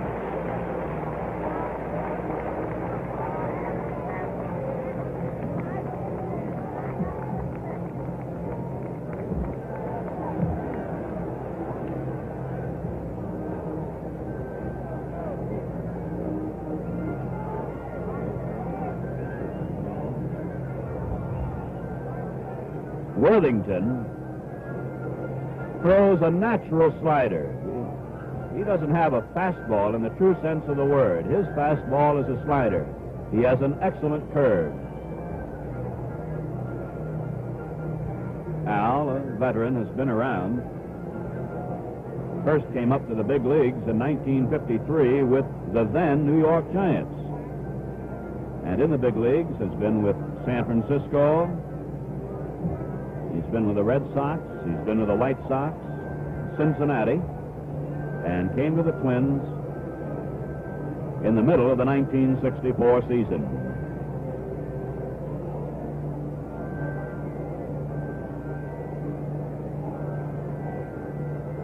He was with the 54 Giant Ball Club that beat the Indians in the World Series. And he comes in here in a real pressure spot with the Dodgers leading 3-2. And you'll note how the Twins will play the infield with runners at second and third and no outs. Fairley hit into a force out on which a run scored in the first and foul out in the fourth.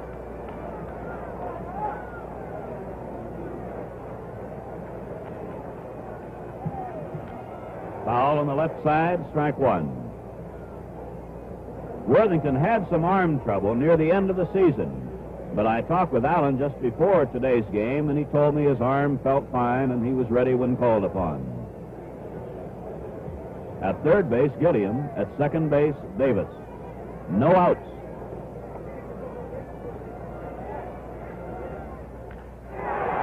Base hit. One run in. Davis to the plate. The throw cut off and a runner at second.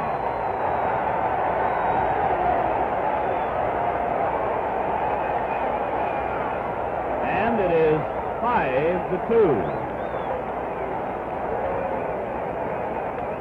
Twice in this inning now, throws from twin outfielders have either not been cut off or were too high to be cut off. Fairley has his second and third RBIs of the day, his third and fourth of the series, and he is at second, and still nobody out. And the batter is Lou Johnson, 0 for 2. Inside, ball one.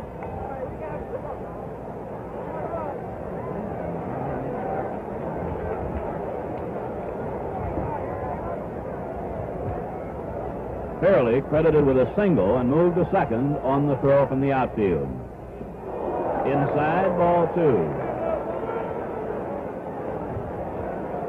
Versailles made a valiant effort to flag down that hard-hit ball by Fairley, but with the infield drawn in, it was by the Twin shortstop.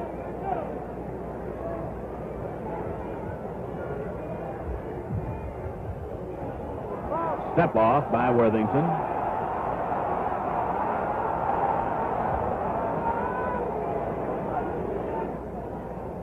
One of the real certainties of baseball in a situation like that, the crowd will call balk. Ball three inside. In the bullpen, the right-hander is Dave Boswell, and the left-hander is Bill Fleiss.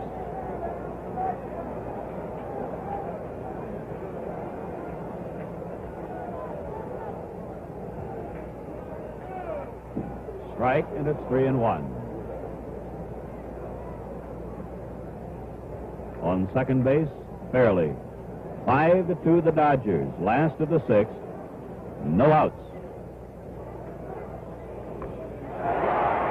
Worthington.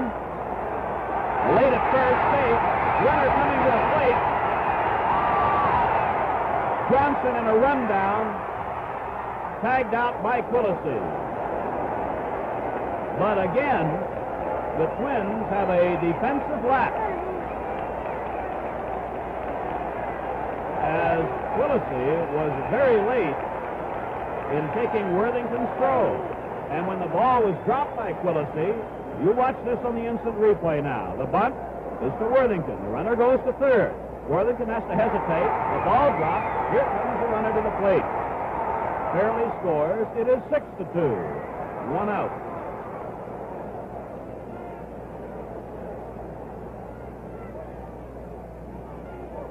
Wes Parker with an infield hit and a home run to his credit. Johnson, I believe, was credited with a single. Fouled back, and an error was charged, presumably, to Worthington. Yes. Inasmuch as his throw was not held by Quillisi, and the error was charged to the man making the throw. And then Johnson wound up being tagged out by Quillisi.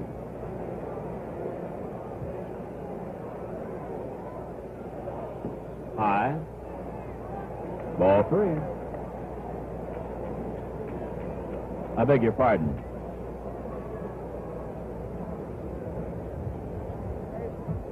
Ball one and strike two.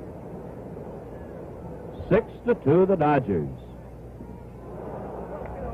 Worthington gets a strikeout, 2 down.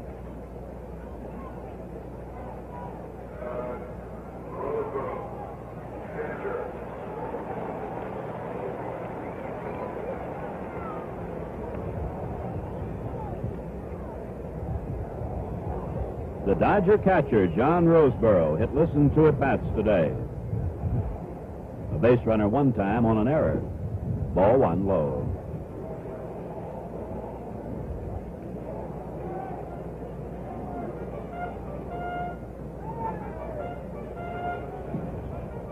Low, ball two.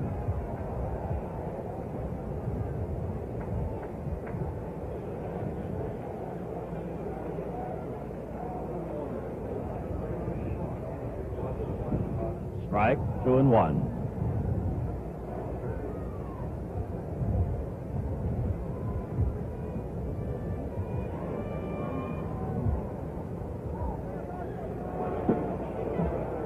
Low, 3-1.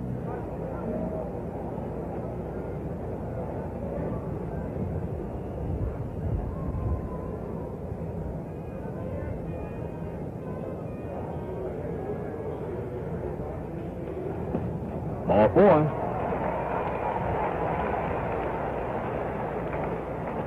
With 2 out and 3 runs in the 6th inning, Roseboro on first, and here is Trzaskowski. He is fouled out and grounded out.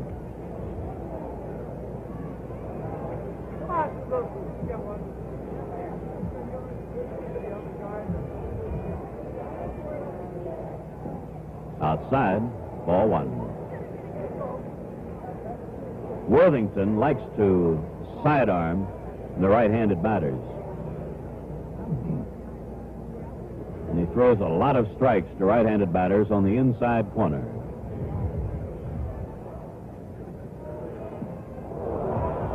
Trzaskowski went too far, and it's 1-1.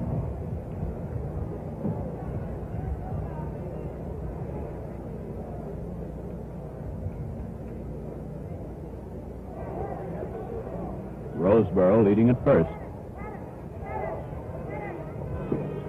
Outside, ball two, 2-1.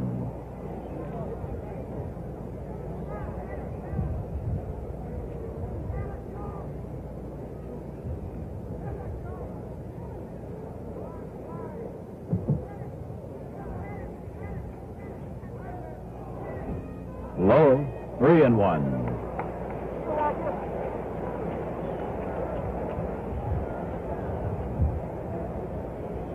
Grant walked Gilliam to lead off the inning. Worthington, in relief, has walked Roseboro.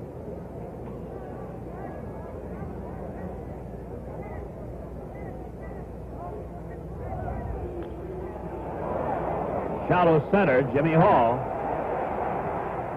And the Dodgers are out, scoring 3 runs on 3 hits. There was a twin error and 1 Dodger left.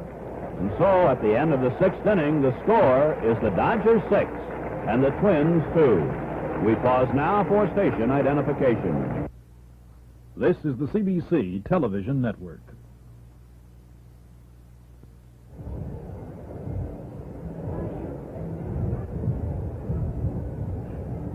In the Twins' 7th inning, Jimmy Hall, Don Mincher, and Earl Batty are scheduled to face Drysdale, with the Dodgers leading 6-2. Jimmy Hall faced Drysdale on opening day in addition to today's game, and here's what he had to say about the way Drysdale has pitched to him. Well, I think Don Drysdale's pitching me exactly the way I thought he would. Even in spring training, he moves the ball around.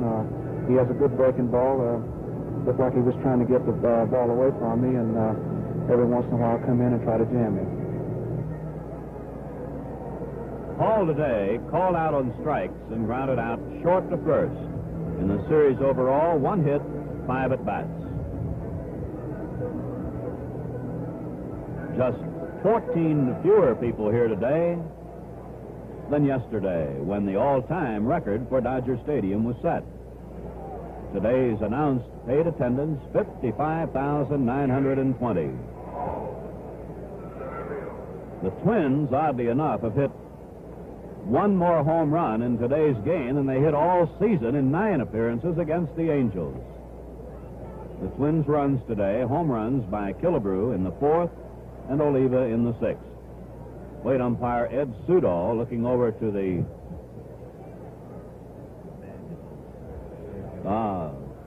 third base bag is loose. Ed Hurley of the American League is the third base umpire.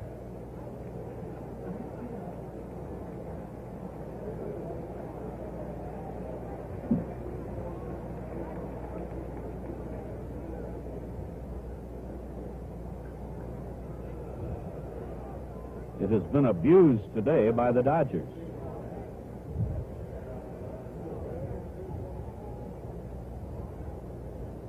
Jim Cott and Sandy Koufax are the scheduled pitchers for tomorrow's game.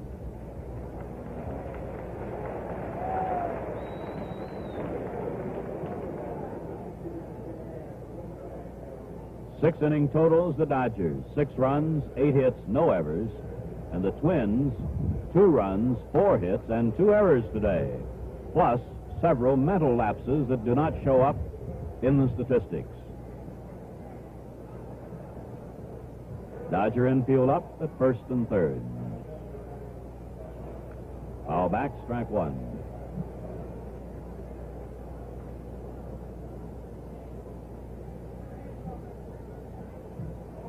Paul has worn that flap on the helmet since being hit by a pitch several years ago.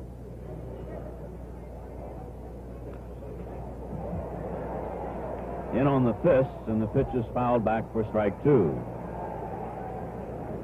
The Twins have not managed more than 1 hit in any inning. 7 strikeouts for Drysdale and only 1 walk.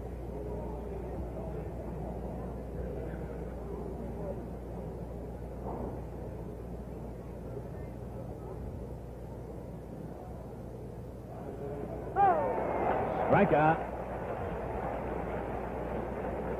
1 down in the Twins' 7th inning, and here is Mincher. Called out on strikes in the 2nd and grounded out 3rd to 1st in the 4th inning.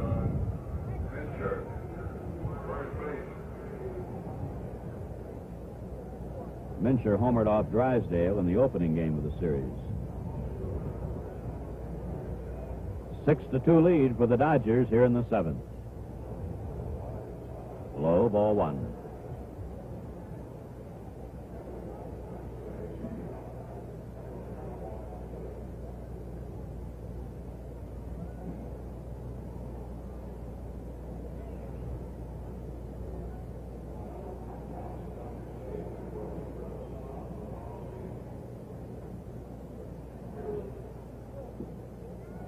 Let up delivery inside, ball 2.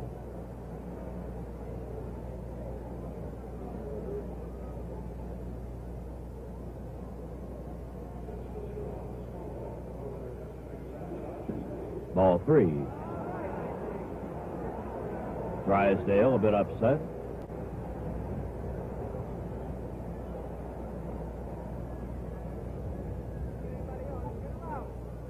Dodger outfield well around to the right. 3-1.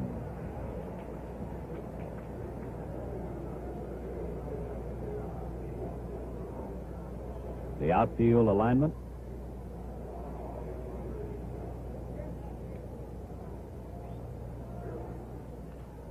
Foul away. The lights were turned on at the start of today's game, but then were turned off along about the 3rd inning when the sun broke through. Full count to Mincher. 9 strikeouts. With 2 out and none on in the Twins' 7th inning, Earl Batty comes to the plate, twice a strikeout victim. And a reminder that tomorrow's game will be sent your way at 3:45 Eastern Daylight Time.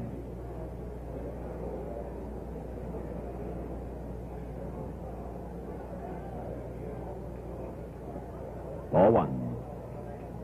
The last 4 outs, strikeouts by Drysdale.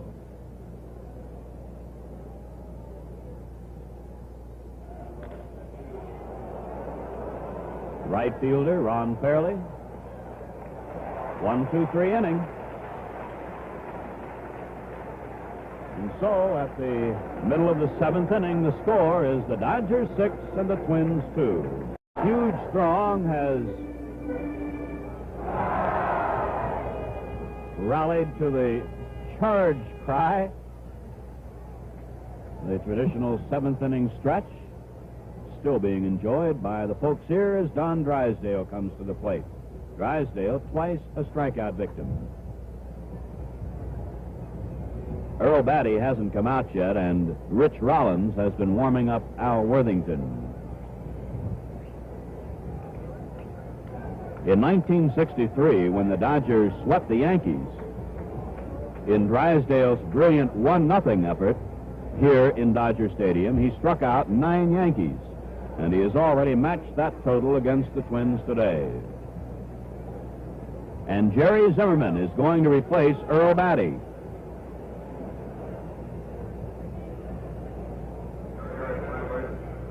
Zimmerman came into yesterday's game as a replacement for Batty when Batty was injured. Jerry caught with the National League champion Cincinnati Reds in 1961.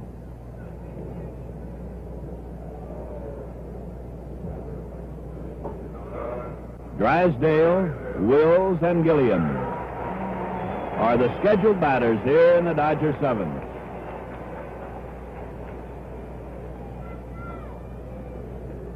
Ball 1. Worthington has given up 2 hits and has issued a walk.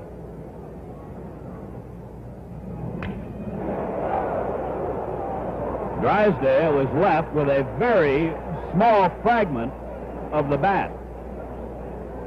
There it is.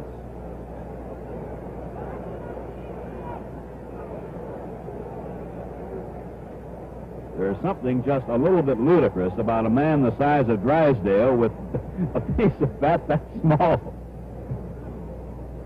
So, a new piece of lumber. Ball 1, strike 1.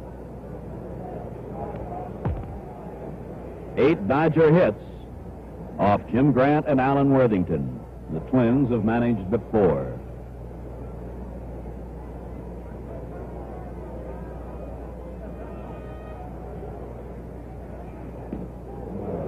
One and 2.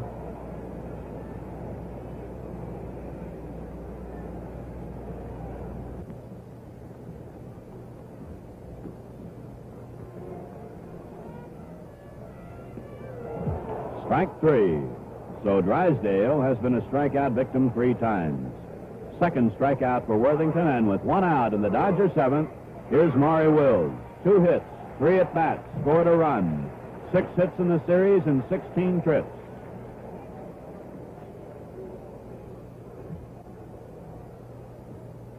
Wilhite and Miller in the Dodger bullpen. Wilhite, the lefty.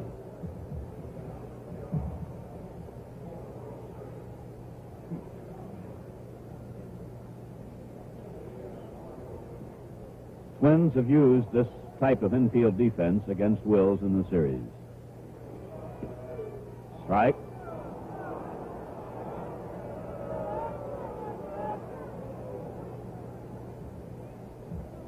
Worthington is scheduled to be the second batter in the Twins' 8th inning, and so manager Sam Neely has ordered action in the Twins' bullpen.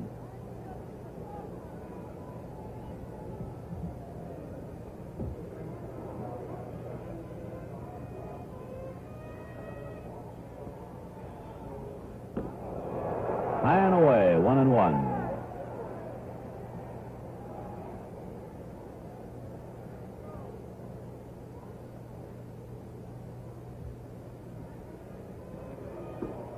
Ball 2, 2-1.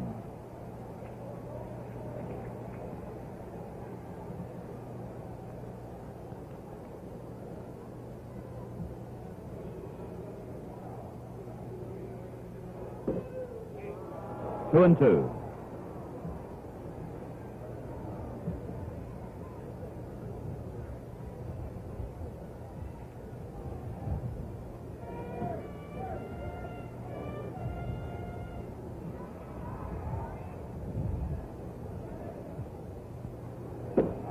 Full count.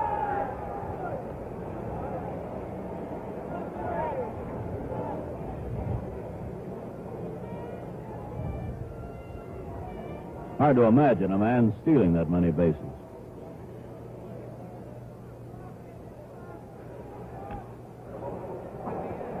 Versailles, 2 down in the Dodger 7th. A fair ball catch. Here's Jim Gilliam. He's been on base 1 time today, walked in the 6th inning and scored.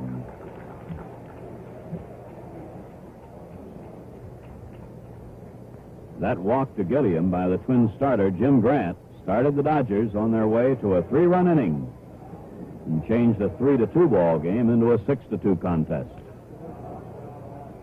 Powell at first.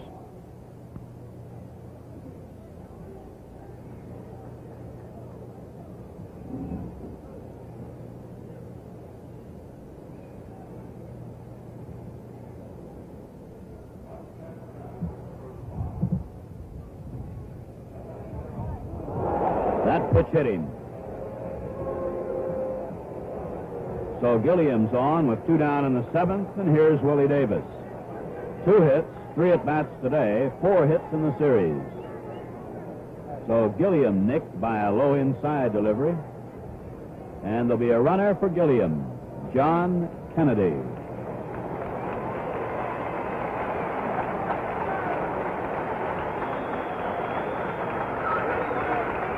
Gilliam heads to the dugout.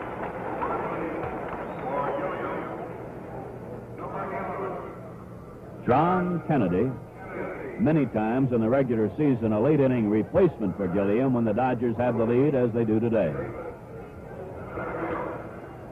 Mincher, unassisted. The Dodgers are out and leave 1 on. So at the end of the 7th inning, the score is the Dodgers 6, the Twins 2. You wouldn't think of buying a hat too small or a coat too big. You wouldn't use clubs too long or a gun too short. You insist your mask fits tight, your ball weighs right. But what about your pen? Never thought about your pen, did you? But size counts there, too. Size makes writing easy or hard, cramped or comfortable. That's why Papermate designs the 3 different size, shaped, and weighted pens in the Papermate Profile Trio. That one's the slim, light, responsive, smart. That's the husky, real heft and weight, masculine. And the regular, average size and weight, the one most people like. 3 pens, 3 sizes, shapes, and weights. The Papermate Profile Trio. Pick the one that's right for you. John Kennedy goes to third base for the Dodgers. And the Twins, down 6-2 here in the 8th inning, will have Quillisi, a pinch hitter, and Versailles.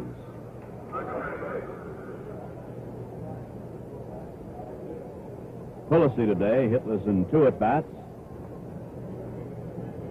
He is flied out to center and grounded out second to first.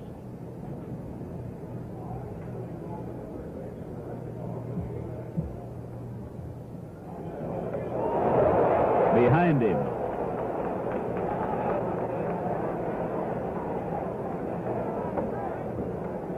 Ball 1.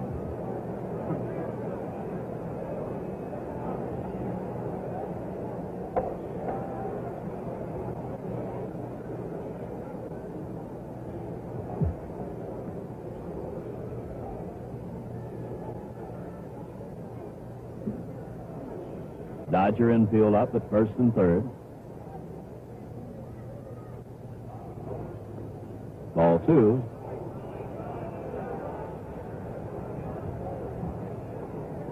The Twin runs today, home runs by Killebrew and Oliva.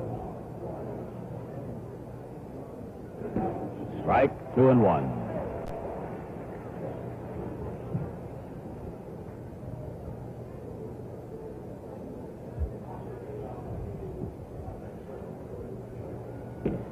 Two and two.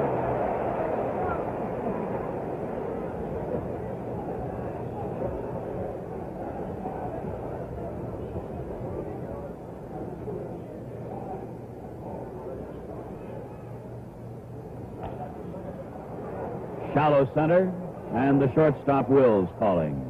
One away. Joe Nosick, right-handed batting outfielder and sometimes third baseman, will bat for Worthington.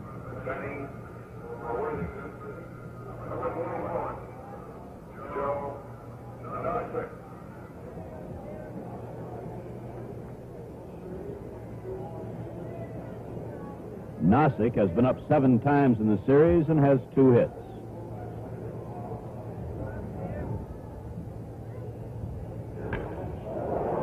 Into right center field, base hit. A one-out single to center, and the batter is Versailles. 1 for 3 today, 6 for 16 in the series. Hit number 5 off the Dodger right-hander.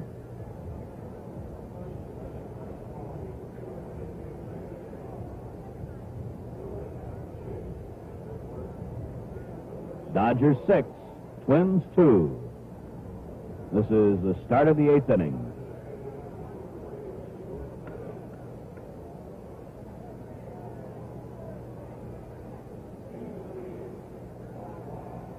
Nosick at first, leading.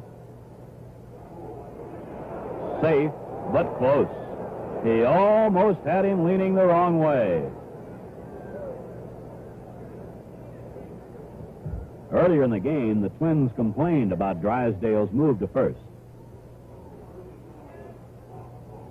Not too serious about that one.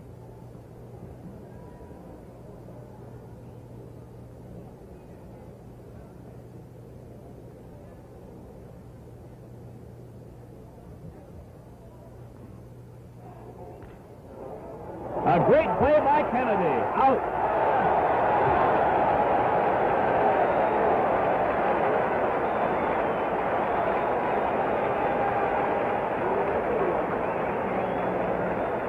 John Kennedy with a brilliant defensive play.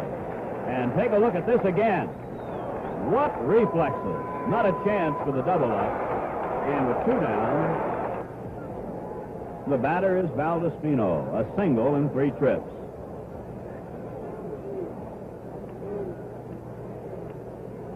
I don't know about you, but I put a circle around that one on my scorecard. Foul back the inside pitch for strike 1.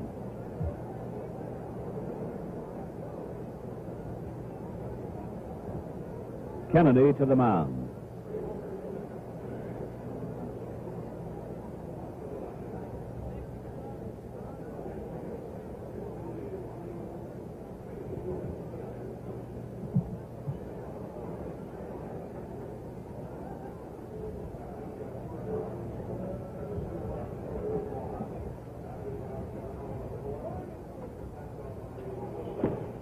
A ball, 1-1.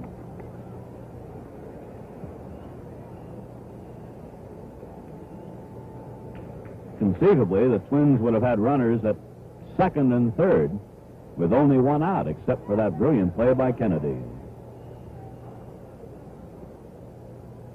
Parker not holding with Versailles, with the Twins down by 4 runs. Ball 2, 2-1.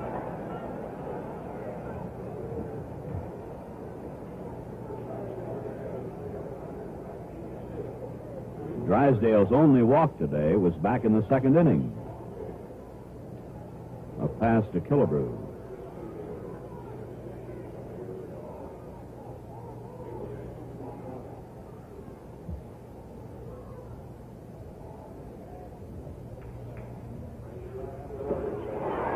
Two and two.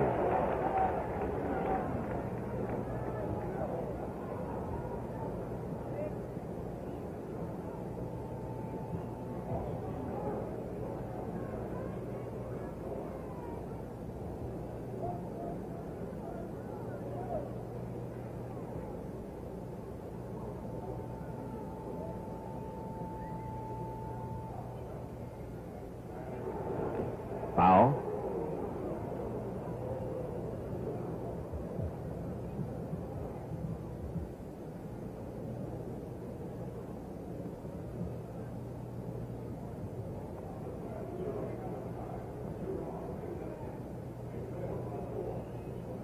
2 out. Versailles is on first. Ball 2, strike 2 to Valdespino. Top of the 8th. The Dodgers are leading 6-2, trying to get this World Series even at 2 games apiece. Foul.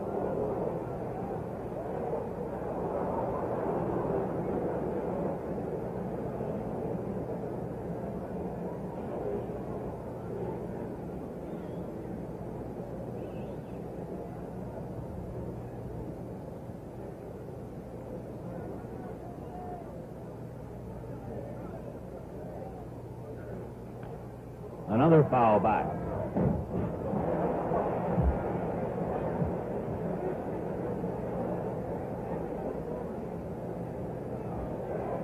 I'm not sure, but I think Joe Garagiola might have had a chance to test his skills once again as a receiver on that one. 2-2 to Valdespino.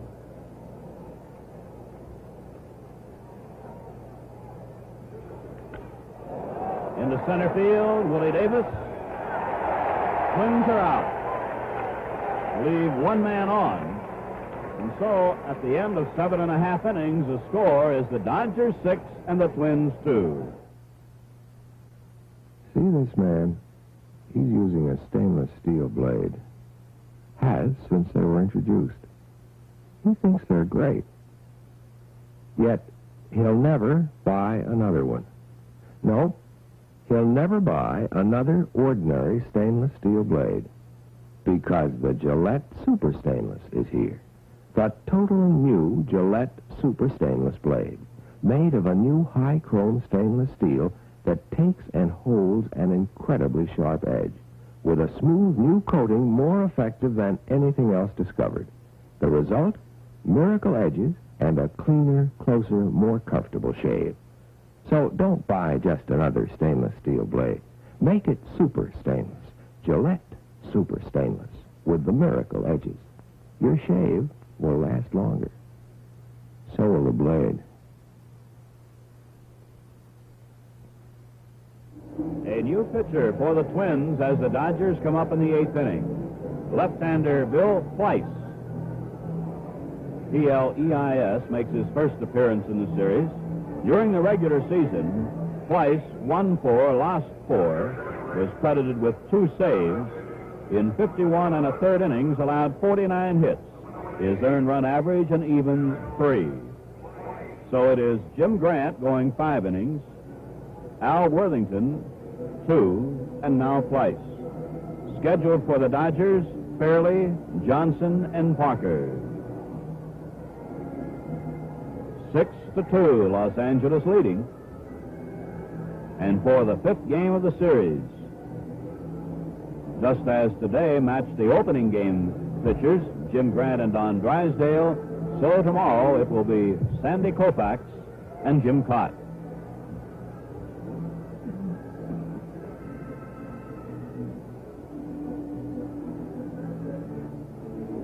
Jerry Zimmerman, the Twins catcher, replaced Earl Batty. This 1965 World Series game being brought to you live and in color exclusively on NBC. Fairley 1 for 3 today. He has knocked in 3 runs, 4 in the series. Came up with the big hit in the 6th inning with Dodger runners at 2nd and 3rd. Singled into center to knock in 2 runs.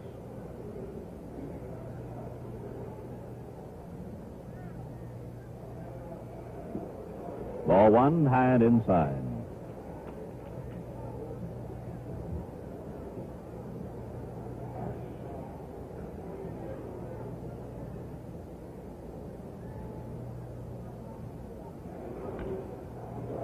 Into shallow right. Oliva coming on.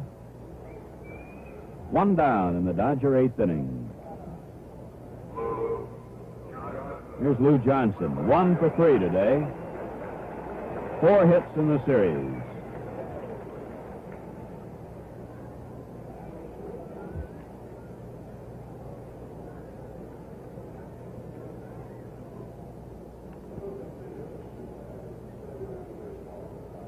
Looking to the Twins' 9th inning, Oliva, Killebrew, and Hall. Strike.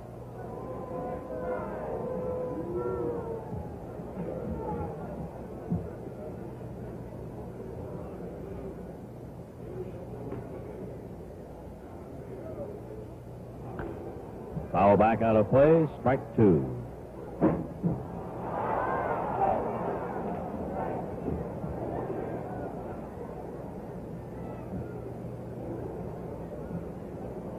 A Dodger victory today means that the two teams will journey to Minnesota for the 6th and, if need be, 7th game of the series. There'll be a day off for travel on Tuesday. 2 strikes on Lou Johnson. 1 out, none on. Dodger 8th inning and a 6-2 lead for Los Angeles. Deep to left. Home run.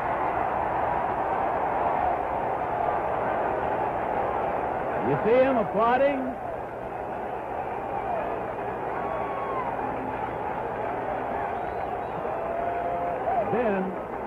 Then you watched Lou during the regular season.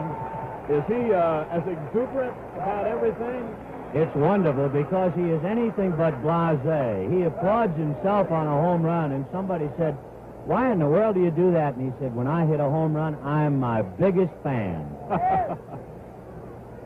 There it is on the instant replay, and it was really stroked, a line drive homer. The batter now is Parker, infield single and a homer in 3 trips. So it is 7-2.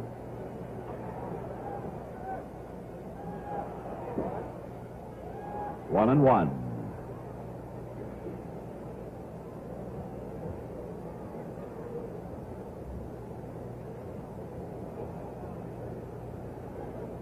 Nine hits for the Dodgers today. To Fleiss, to Mincher, 2 down. And now catcher John Roseboro. A base runner twice today on an error in the 2nd and a walk in the 6th.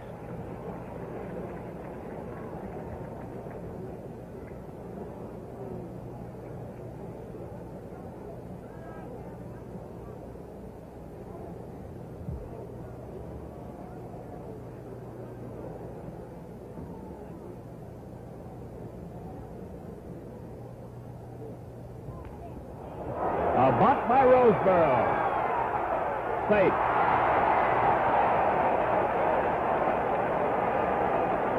A base hit.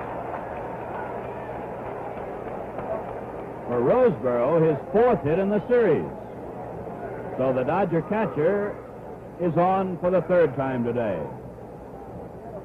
Second baseman now, Dick Krasuski, hitless in 3 at-bats today. Replaced Jim Lefevre yesterday and was 0 for 2 in that game.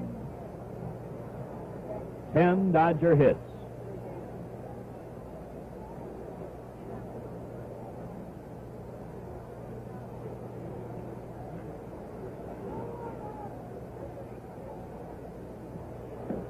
Strike.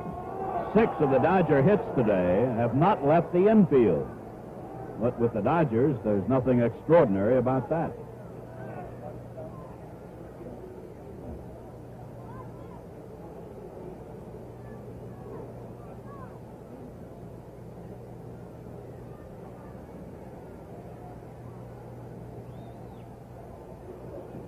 Strike 2.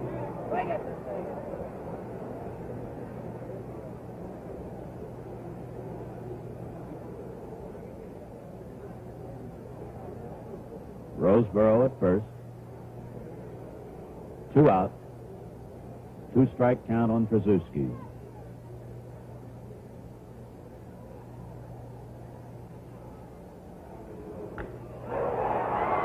Valdespino in left. The Dodgers are out and score a run on Lou Johnson's homer. So, at the end of the 8th inning, it's the Dodgers 7, the Twins 2. Not long ago, the stainless steel blade was one of the best razor blades you could buy. Today, you might as well forget it. It and every other ordinary stainless steel blade. Because of this. the Gillette Super Stainless, the totally new Gillette Super Stainless blade. The new Gillette Super Stainless is better than any other blade you've ever used because of two things. A new high-chrome stainless steel that takes and holds an incredibly sharp edge, and a smooth new coating, more effective than anything else discovered. The result? Miracle edges and a cleaner, closer, more comfortable shave. So don't buy just another stainless steel blade. Make it super stainless.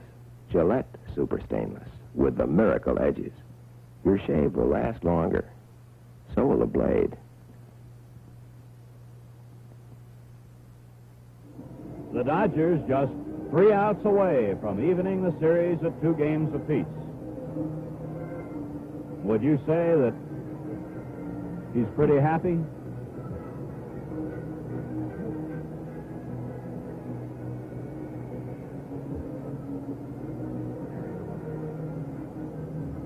The gentleman with the slightly receding hairline to the left of the young fan was Harry the Hat Walker, hatless today.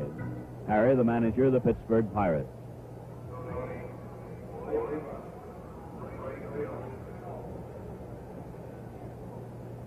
Tony Oliva, a homer in 3 trips.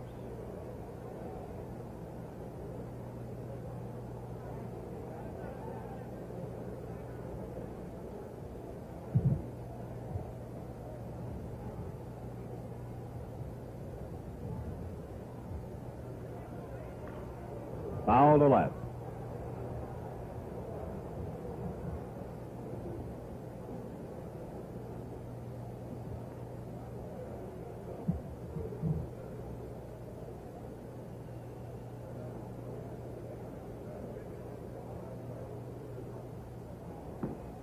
High, 1-1. Drysdale has struck out 9, has walked only 1, and has given up the 5 hits.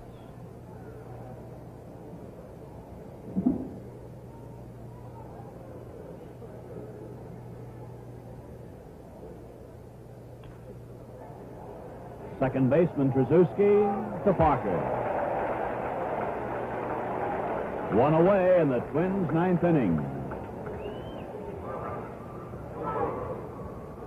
Drysdale trying to run his World Series pitching record to 3-1. Killebrew today has walked, homered, and was called out on strikes.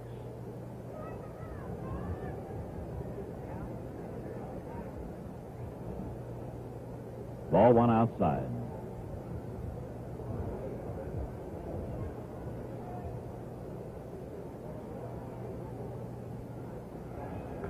Foul back, 1-1.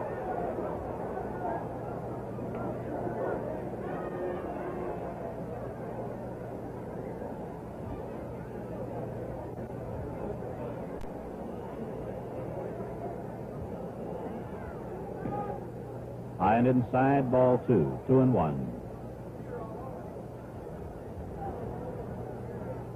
Harmon Killebrew has asked plate umpire Ed Sudol something.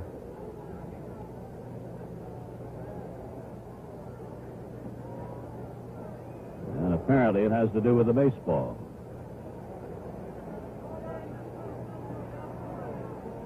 He finds it to his liking.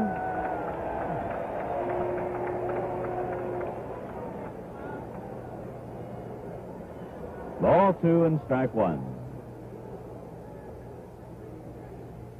3-1.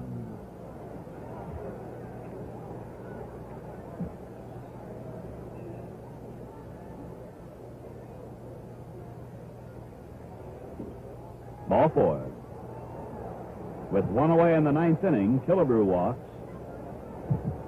The only 2 passes off the big right-hander have been to Killebrew, and here is Jimmy Hall. Hitless in 3 at-bats, and twice a strikeout victim. In the series, 1 for 6.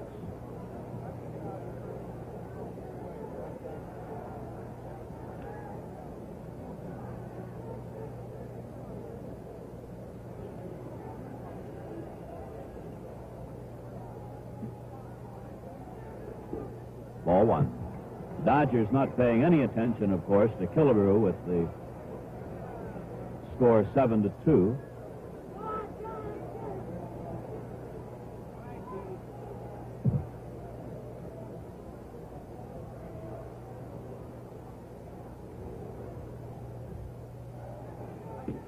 Strike, 1-1.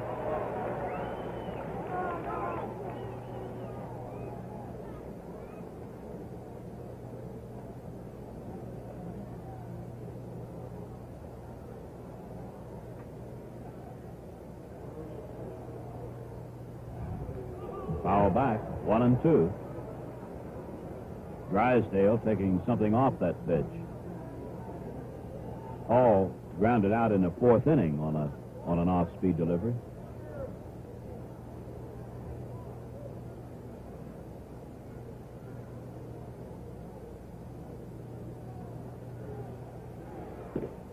Fastball high, 2-2.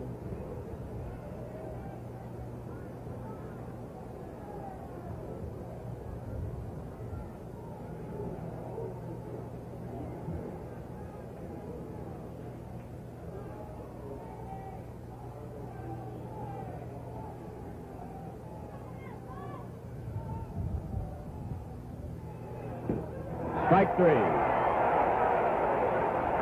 10 strikeouts for Drysdale. So Hall strikes out for the third time, and with 2 outs, and Killebrew on first, the batter is Mincher. Hitless in 3 trips, struck out twice.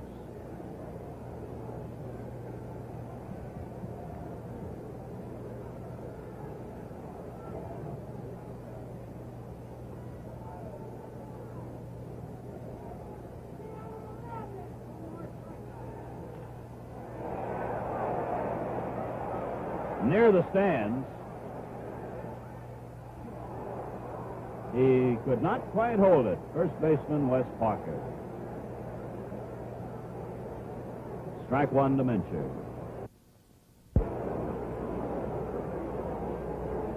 The Dodgers today scored in the first, second, and fourth innings single runs, but broke the game open with a 3-run sixth inning and added 1 in the 8th. The Twins, meanwhile, have managed to score on homers by Killebrew in the 4th and Oliva in the 6th.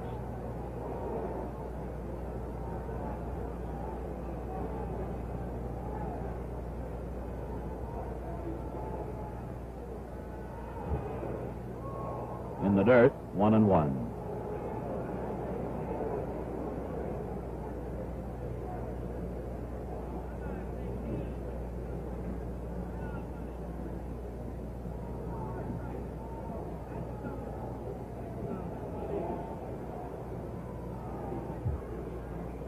Drysdale and the Dodgers just 1 out away from reducing this to a best 2 out of 3 series. Outside, and it's ball 2, strike 1.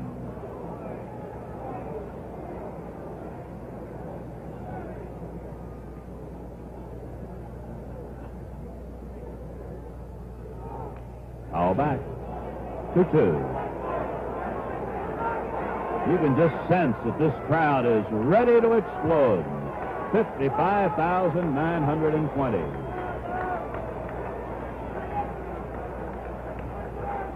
Not many things would please a pitcher more, particularly in a World Series setting, than to end the game with a strikeout.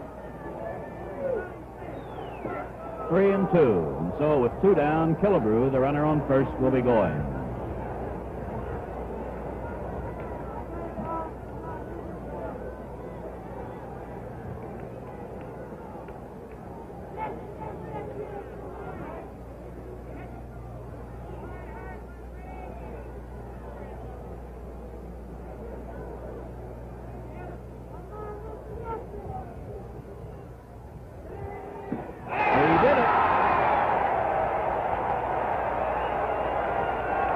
Drysdale and the Dodgers have squared the series at 2 games apiece as the Dodgers win it by a score of 7-2. 7 runs, 10 hits, no errors the Dodgers, 2 runs, 5 hits, and 2 errors the Twins. In a moment, we'll review the highlights of the game for you.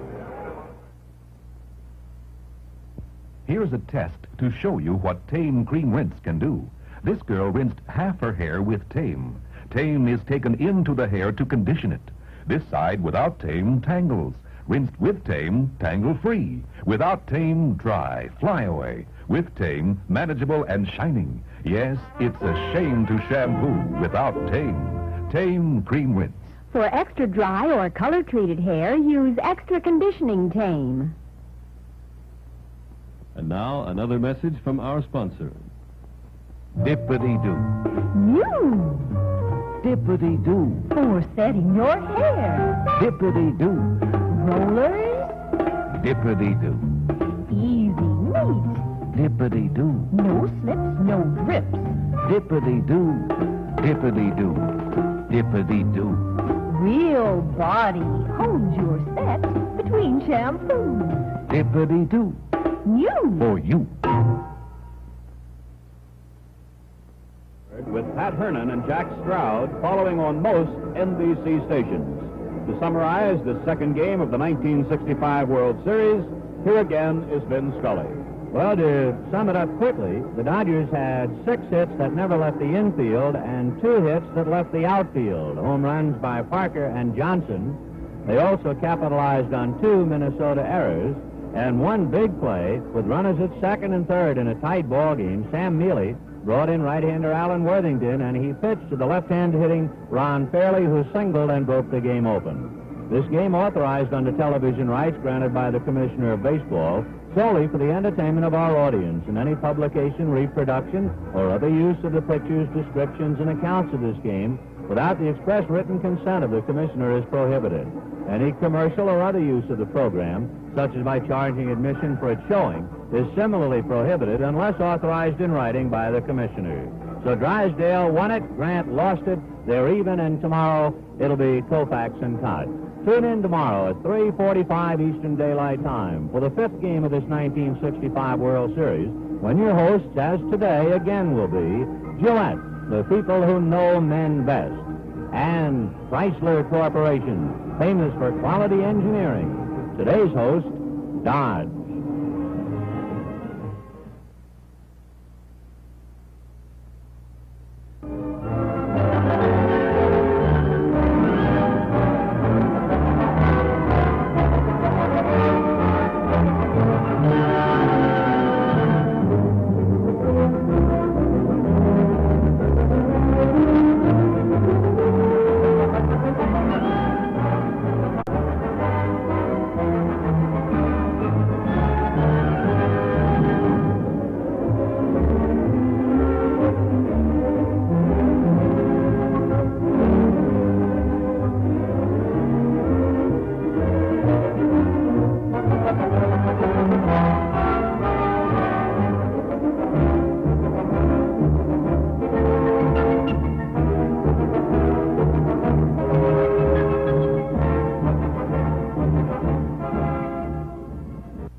This is the CBC Television Network.